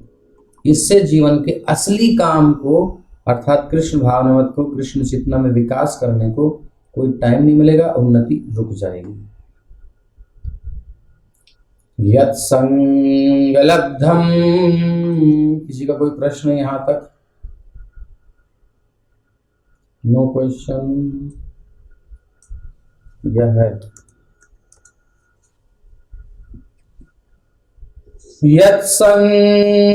यत्संगलब्धम निज वीर्य वैभवम तीर्थं मुहुः संस्पृशतां हि मानसं हरन्त्यजोऽन्तः श्रुतिभिर्गतोऽङ्गजम् को वै न सेवेत मुकुन्द विक्रमम्। आज ऐसा कीजिएगा, आज तो रविवार है ही, लेकिन फिर भी अधिक लोग नहीं हैं श्रवण करने के लिए,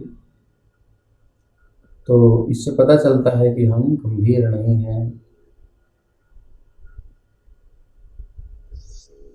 तो जो भी है, इतना तो पक्का है, दशम स्कंद में उसी को एंट्री देंगे जो प्रश्नों के उत्तर दे रहे हैं। बस ये फाइनल है, इसमें कोई मजाक नहीं है। कोई कितना हो प्यारा हो, कितनी हमारी जान पहचान हो, हमारे दशम स्कंद की एंट्री उसी को मिलेगी, क्योंकि बहुत सुंदर आनंद उसमें है। और वो ले वही सकता है जो कि संसार में इस लाइफस्टाइल को जीने वाला हो, जो समझने वाला हो। ये तो कंफ्यूज हो जाएगा। तो ये जो श्लोक है, ये वाला श्लोक जो भी हमने पढ़ा, इन श्लोक जो प्रहलाद महाराज की स्तुतियां हैं नरसिंह भगवान के प्रति, इन श्लोकों का सार समाहार क्या है, एसेंस निकाल के आपको चुनिंदा शब्दों में अच्छे से पढ़ लीजिए, चिंतन कर लीजिए, मनन कर लीजिए और कॉपी पर लिख लीजिए अच्छे से। उसके बाद सजा करके फिर आप एक वीडियो बना करके दे सकते हैं। कमेंट में तो लिख ही दीजिए, प्लस चाहें तो अगर कोई, तो उसको कुछ रियलाइज़ हुआ हो, कुछ लाइफ में चेंज आया हो, इसको समझने के बाद कुछ चेंज आएगा ही आएगा। आप देखोगे अपनी लाइफ में क्या क्या, देखो अगल बगल में क्या चीज़ें हम कम कर सकते हैं, क्या हम अनावश्यक यूज़ कर रहे हैं, कितना टाइम हम वेस्ट कर रहे हैं, उसके बाद कितना टाइम बचता है, फिर हम इसमें लगें, फिर आनंद आएगा। तो जो भी आप कुछ वीडियो में भी भेज सकते हैं उत्तर इसका, ताकि हम इसको अपलोड भी कर सकते हैं इस कथा में। इससे लाभ क्या हो रहा है, कथा से थोड़ा सा लोगों को पता चले कि हाँ कथा में क्या बताया जा रहा है। श्रोता ही जब बताएगा तभी होगा। तो उत्तर भी दीजिएगा कम्युनिटी में जाकर के। यूट्यूब पर ये कल अपलोड होगा, इसका उत्तर आज देने का टाइम आपके पास है, अच्छे से याद कर लो, लिख लो। कल इसको आप यूट्यूब पर जाकर के दीजिएगा। और यूट्यूब वाले तो जब पहुंच गया है तो दे ही दे। तो यत्संगलब्धम निज वीर्य वैभवम तीर्थं मुहुः संस्पृशतां हि मानसम् हरत्यजोऽन्तः श्रुतिभिर्गतोऽङ्गजम् को वै न सेवेत मुकुन्द विक्रमम्। को वै न सेवेत मुकुंद विक्रमम। ऐसे व्यक्तियों की संगति करने से जिनके लिए पूर्ण पुरुषोत्तम भगवान मुकुंद ही सब कुछ हैं।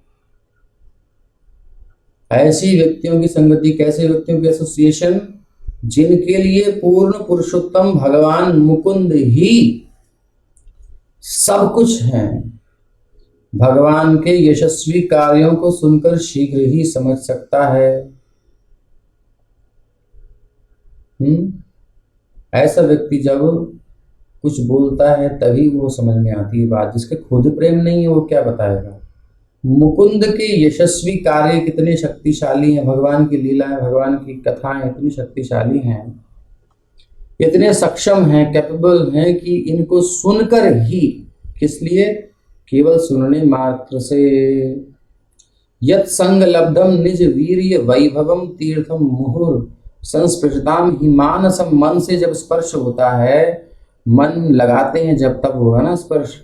तो हरन त्यजोन्तः श्रुतिर्भिर्गतोंगजम, श्रुति कान से सुन करके मन में लगाते हैं, मन से चिंतन करते हैं। भगवान की संगति केवल सुनने से प्राप्त की जा सकती है, केवल सुनते ही भगवान का अनुभव हो जाएगा। श्रुतिभिर्गतोंगजम, श्रुतिभिर कानों से प्रविष्ट होकर के शरीर के सारे दोष दूर हो जाते हैं, मन के दोष दूर हो जाते हैं, भगवान का प्राकट्य हो जाता है। पहले विवेक के रूप में प्राकट्य होता है, ज्ञान होता है मनुष्य के अंदर कि क्या सही क्या गलत, क्या करना है क्या नहीं। फिर उसके बाद भगवान धीरे धीरे अपने स्वरूपों को प्रकट करते हैं, ऐश्वर्यों को प्रकट करते हैं, फिर भगवान स्वयं प्रकट हो जाते हैं पूर्ण रूप से।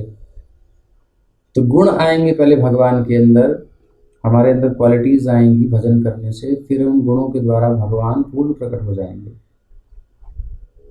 तो निरंतर उत्सुकता पूर्वक भगवान के यशस्वी कार्यों का वर्णन सुनते रहने से परम सत्य श्री भगवान ध्वनि के तरंगों के रूप में हृदय में प्रवेश करते हैं और सारे कल्मश को दूर कर देते हैं।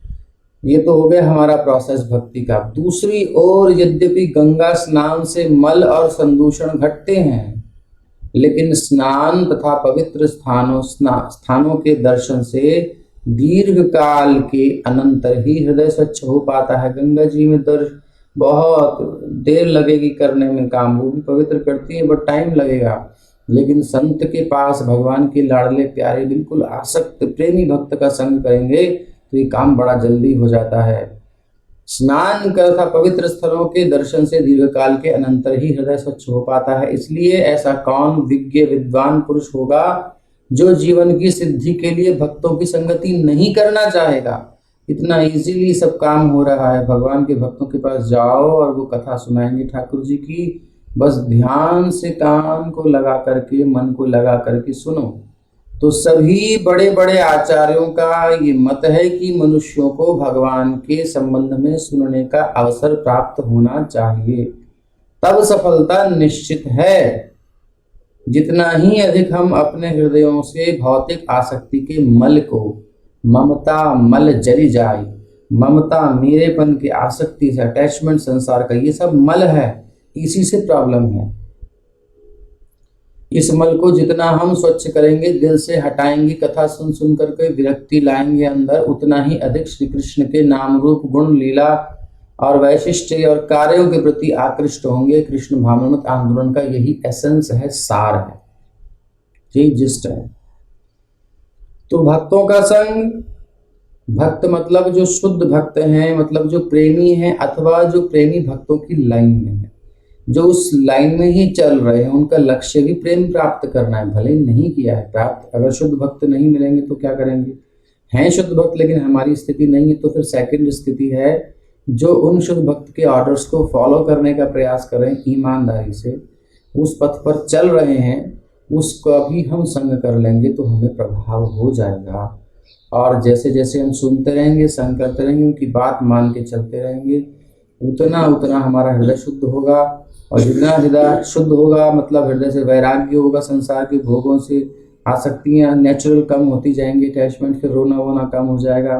फिर कोई गाली भी देगा बेटा तो कोई बात नहीं, पति देव ने कुछ खरा खोटा कह दिया तो नो टेंशन, कोई बात नहीं, उसको कुछ फर्क नहीं पड़ेगा और वो रोना धोना बंद कर देगा। घरों में होते रहता है ना, घर में तो वो सब चीजें फायदेमंद ही हैं। अगर भगवान की कथा सुनोगे तो विरक्ति होना अच्छा ही है, अप्रभावित हो जाएंगे, किसी को द्वेष भी नहीं आएगा, अपने रस में रस मस्त हो जाएंगे भगवान की कथा के, और फिर धीरे धीरे भगवान का भी दर्शन होने का मार्ग बनता जाएगा।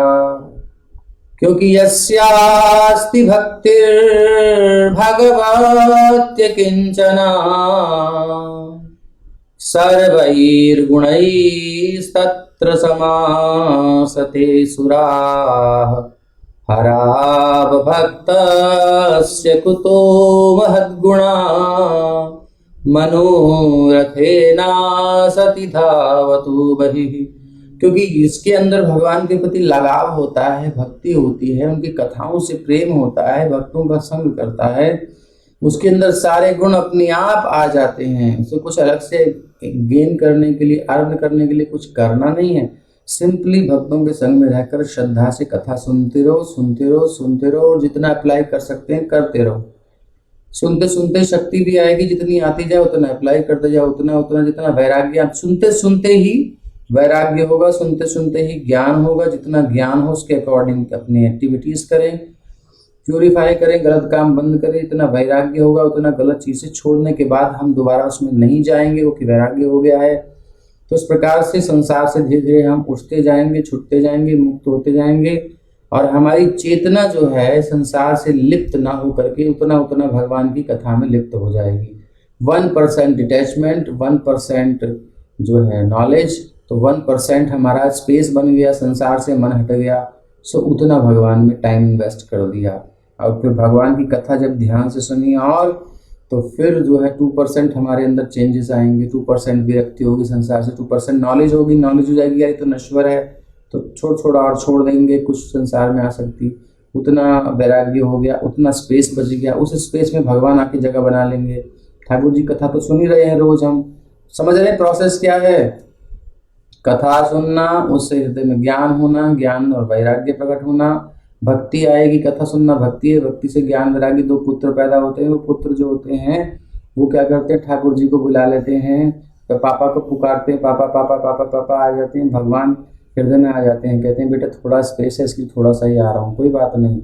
और कथा सुनते रहो, भक्ति महारानी का सेवन करते रहो, भगवान की कथा सुनते रहो, और जो है ज्ञान वैराग्य पुष्ट होंगे, और ज्ञान वैराग्य पुष्ट होंगे, और संसार का स्पेस खत्म हो जाएगा, जितना है उस जगह भगवान आ जाएंगे। ऐसे करते करते धीरे धीरे पूर्ण कृष्ण जीवन में आ जाएंगे। फिर तो चमत्कार, फिर तो आनंद है, फिर क्या करना है।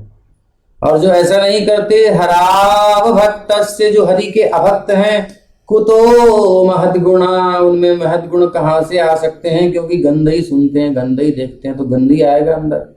जो बच्चे वीडियो गेम देख देख करके बड़े हुए हैं, जो बच्चे गंदे गंदे काम देख देख करके बड़े हुए हैं, वो वही तो सीखेंगे, उनको कुछ पता ही नहीं है। और जो बच्चे कथा सुनते हुए, मम्मी पापा का सत्संग करते हुए, अच्छा अच्छा काम वाला जो बताते हैं प्यार प्यार से, अगर सिखा रहे हैं, तो फिर वो जो सीख करके बड़े होते हैं तो वैसा बनते हैं।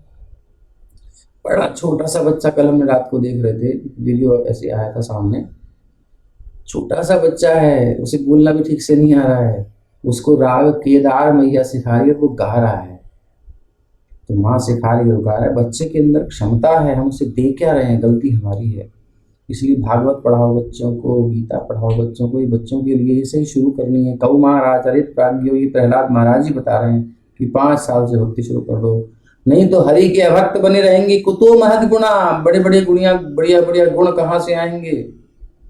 मनोरथेना सति धावत हो वही, क्योंकि फिर वो क्या करेगा, जो मन करेगा वो करेगा। मन का रथ है, अब मन के रथ में बैठ करके फिर वो घूमता रहेगा, जहां तक ये मन किया वो कर लिया, वो मन किया वो देख लिया, ये मन किया वो कर लिया, मन किया गाली दे दी, मन किया जो मन करेगा करेगा। बस बाही बही संसार में, माया में, दुखों में, समुद्र में भटकता रहेगा वो जीव, बहिर्मुख होकर के। उसे गुण कहाँ से आ सकते हैं। इसलिए सद्गुण चाहिए तो भगवान की कथा सुननी चाहिए।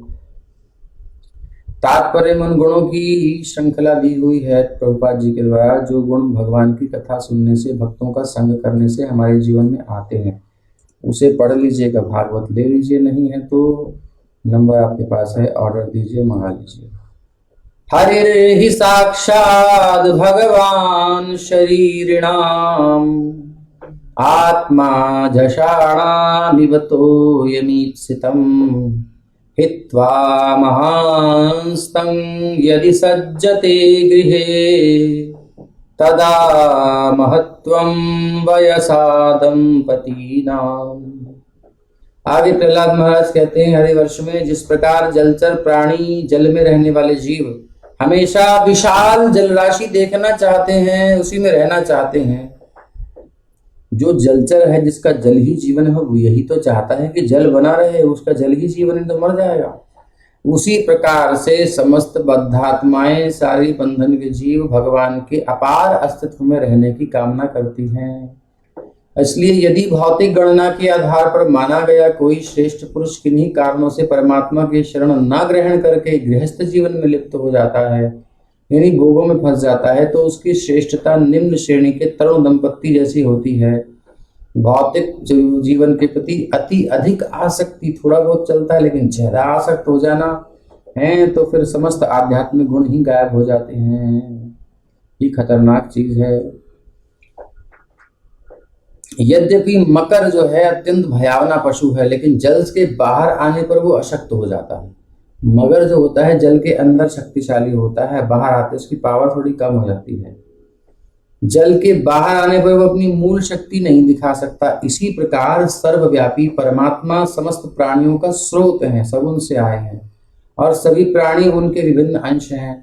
जब प्राणी पूर्ण पुरुषोत्तम भगवान वासुदेव के संपर्क में रहता है, यानी जैसे मगरमच्छ जल के संपर्क में तो पावरफुल, बाहर आती कमजोर, ऐसे ही जैसे मछली जल में रहते पावरफुल है, बाहर आती बेचारी तड़पती है, ऐसे ही जब जीवात्मा परमात्मा जिसका अंश है, परमात्मा का अंश जीवात्मा है, उस परमात्मा के संपर्क में रहता है, वासुदेव के भगवान के संपर्क में रहता है, तो वो अपनी आध्यात्मिक शक्ति को उसी प्रकार प्रकट करता है जैसे जल में मगर, जैसे जल में मछली, जैसे जल के जीव जल में।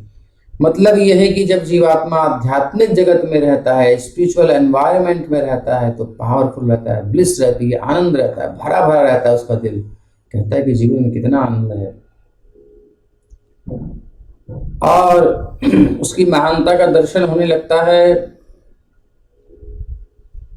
अनेक गृहस्थ वेदों में पारंगत होते हुए भी गृहस्थ जीवन में लिप्त रहते हैं। कुछ ऐसे पंडित जी हैं जो बहुत विद्वान हैं, ऐसे हमने आंखों से देखे हैं, व्याकरण के पूरे पंडित हैं, विद्वान हैं और सब संतों का संग भी उन्होंने किया है, दर्शन भी किया है, लेकिन बेचारे गृहस्थ में बहुत ज़्यादा लिप्त हैं। उनकी तुलना कैसी है बोले, यहाँ जल के बाहर आए हुए मकर से की जाती है, जो गृहस्थादि में यानी बाहर है, ये सब रिलेशंस फैमिली वगैरह ये सब भगवान हमारे स्वरूप से बाहर है, ये हमारा अंदर का मामला नहीं है। ये हम बाहर निकल गए, अपने सेफ जोन से बाहर निकल के ये सब काम कर रहे हैं। तो जब हम आसक्ति कर रहे हैं तो ऐसे ही जैसे मगरमच्छ बाहर आ जाए, वो हमारी हालत है। इसलिए हम धो धो के कष्ट पा रहे हैं, माया हमको धो धो के मार रही है। उनकी स्थिति उस तरुणपति युग पत्नी युग्म की जैसी की जा सकती है, जो अशिक्षित होते हुए भी पारस्परिक अस्थायी सुंदरता से आकृष्ट होकर परस्पर प्रशंसा करते हैं। यानी कुछ लड़का लड़की होते हैं जो केवल ब्यूटी देख करके अट्रैक्ट हो जाते हैं, उनको इतनी नॉलेज नहीं होती है कि भैया इसके बाद हमको जीवन यापन के लिए भी कुछ चाहिए, इसके बाद बच्चा भी होगा उसके लिए भी कुछ चाहिए। उन्हें इसकी नॉलेज ही ना हो और वो केवल ब्यूटी से आकर्षित होकर मिलने और बस हो जाए उनका सब। बोले अब तो घर भी नहीं है, बोले अब तो बच्चे हो गए, बोले अब तो क्या करें, वो काम धंधा भी नहीं है, तो हमको पता नहीं था ये सब करना होगा, अरे बाप रे फंस गए। ऐसी हालत है उन लोगों की जो भगवान की भक्ति में नहीं लगे। निम्न श्रेणी के लोग बड़ी प्रशंसा करते हैं कि देखो प्यार करते थे, दोनों दोनों साथ रह रहे हैं। नहीं, बाकी जो ज्ञानवान है वो मूर्ख बनेंगे उनको, क्योंकि इतनी मूर्खता क्यों कर रहे हो तुम, बच्चे को भी बर्बाद कर रहे हो जिंदगी उसकी। बात कुछ समझ में आ रही है कि नहीं? जल्दी जल्दी बोले जा रहे हैं, हरे कृष्ण हरे कृष्ण। इसलिए प्रत्येक व्यक्ति का कर्तव्य है कि वो परमात्मा की शरण में जाए, जो समस्त जीवात्माओं का मूल स्रोत है। अपने मूल पर हमें पहुंचना है, अपने ओरिजिन पर हमको जाना है, वापस चलना है, back to home, back to Godhead. उसी चेतना में पहुंचना है जो हमारी रियल चेतना कॉन्शियसनेस है। कृष्ण चेतना को प्राप्त करना है बस, और कुछ नहीं करना है। किसी भी व्यक्ति को तथाकथित भौतिकतावादी गृहस्थ जीवन के सुख में बेकार समय नहीं गंवाना चाहिए कि मैटेरियल लाइफ, फैमिली लाइफ जो भी है ये ज़्यादा अच्छी नहीं है। उसमें चित्त खो जाता है, उसमें फंस जाता है, और वो एज्यूम कर लेता है, मान लेता है कि ये सुख है। एक्चुअली जो मुक्त है वो देखता है कितनी प्रॉब्लम्स हैं। वैदिक सभ्यता में तो 50 साल की आयु तक ही इसको सीमित कर दिया गया है, उसके बाद पंगु जीवन बिताने की अनुमति दी जाती है। इस प्रकार से पंगु जीवन मतलब कि हम जब किसी के सहारे चलते हैं तो वो पंगु का जीवन होता है। एक ब्रह्मचारी, एक सन्यासी केवल भगवान के आश्रय पर रहता है, वो भगवान मेरा अपना आत्म तत्व है, इसलिए मैं आत्म निर्भर हूँ, आत्मा पर निर्भर हूँ।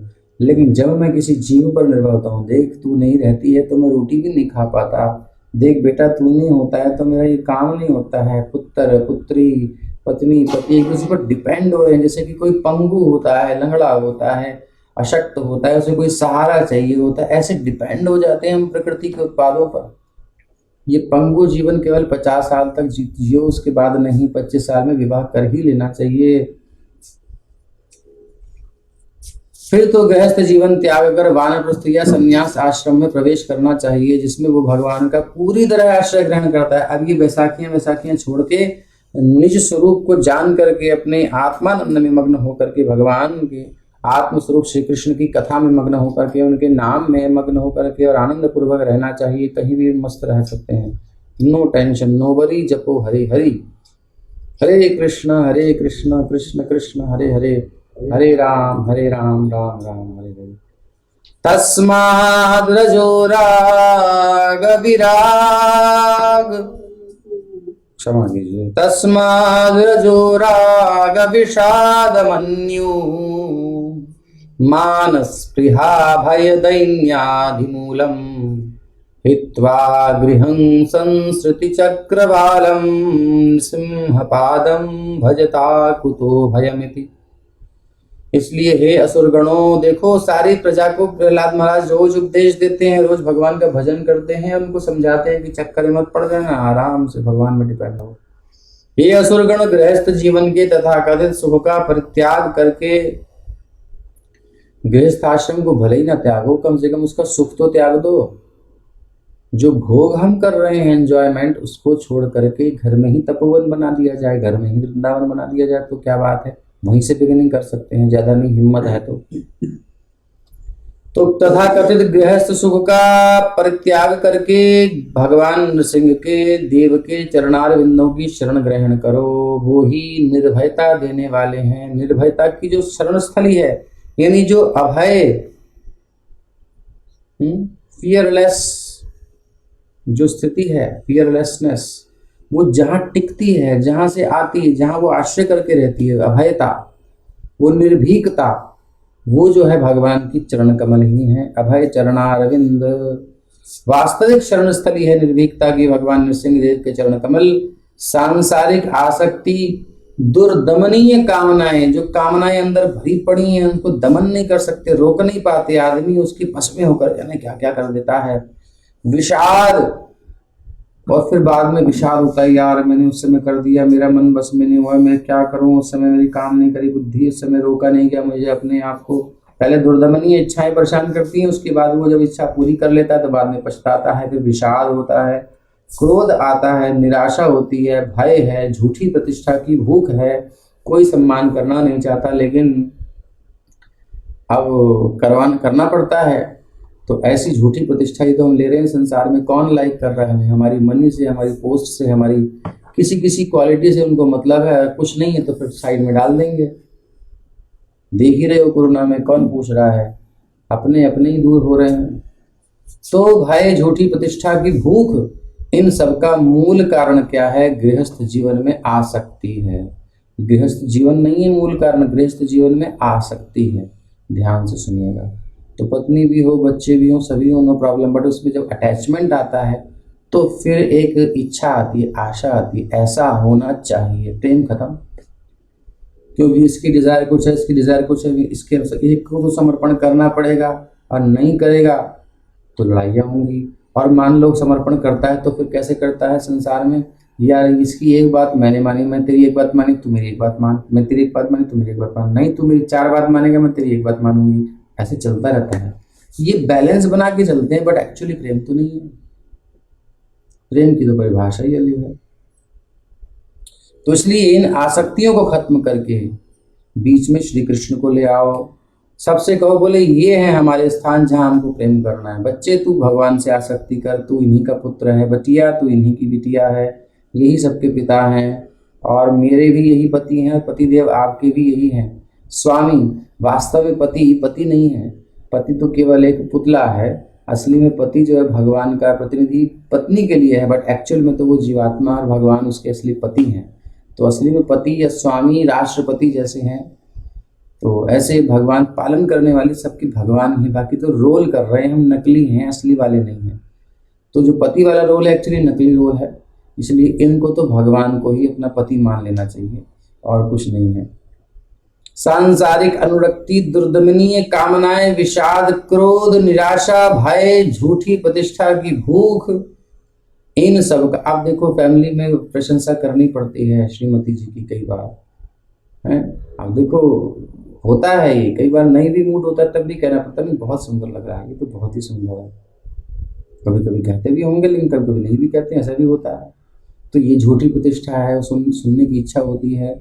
कुछ बनाया है तो बहुत अच्छा बना है, नहीं कहेंगे तो मूड खराब हो जाएगा, इसलिए भी बहुत अच्छा बना है और तो बहुत ही अच्छा है। ये झूठी प्रतिष्ठा नहीं है क्या? ऐसे समाज में पुरुष जो है अपने वर्कर्स से, अपने जो भी उसके नीचे लोग हैं उनसे प्रतिष्ठा चाहता है, नेता चाहता है कि लोग सम्मान करें, इसलिए लेट जाते हैं, बहुत सारे लोग इकट्ठे होंगे तब जाएंगे।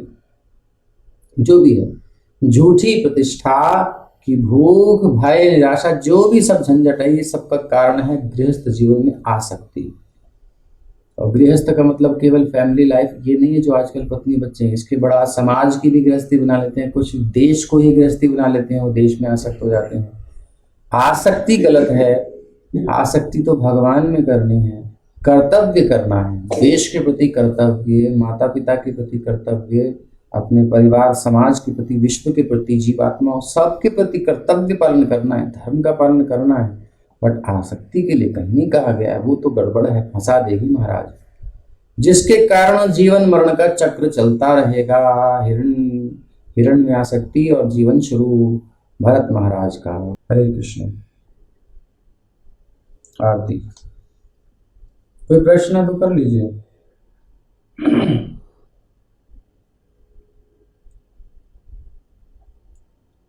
सार हरि नाम है, इसको हम जितना जपें उतना अच्छा है। ये महामंत्र इस जगत का नहीं है, ये जो शब्द हैं, अक्षर हैं, वर्ण हैं, ये स्पिरिचुअल वर्ल्ड के हैं, आध्यात्मिक जगत के हैं, इसमें वाइब्रेशंस में पावर है। बस इस भाव से जपें, भगवान की शरण में हैं हम, और सिक्योर फील करें,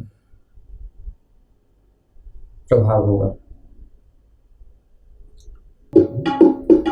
आरती अति पावन पुराण की, आरती अति पावन पुराण की, धर्म भक्ति विज्ञान खान की, धर्म भक्ति विज्ञान खान की, महापुराण भागवत निर्मल, शुक मुख विगलित निगम कल्प फल, परमानंद सुधा रसमय कल, लीलारती रस रस निधान, आरती अति पावन पुराण की, कलिमल मथनी प्रताप निवारिणी, जन्म मृत्युमय भव भयहारिणी, सेवत सतत सकल सुखकारिणी, सुमहौषधि हरि चरित गान की, आरती अति पावन पुराण की, विषय विलास विमोह विनाशिनी, विषय विलास विमोह विनाशिनी, विमल विराग विवेक विकाशिनी,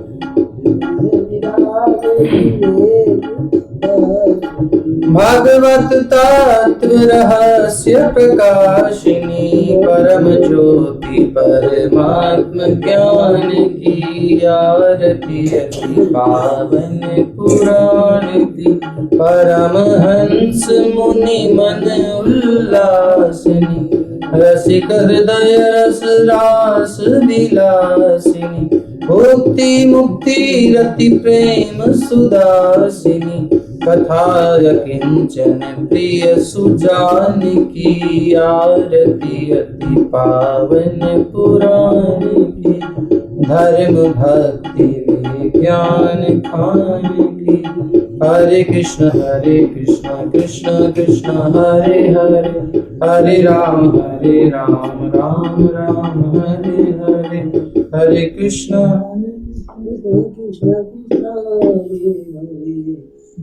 राम हरे राम राम हरे हरे। जय ओम विष्णुपाद परमहंस परिव्राजकाचार्य स्तोत्र शत श्री श्रीमद् चरणारविंद भक्ति वेदांत स्वामी प्रभुपाद की जय।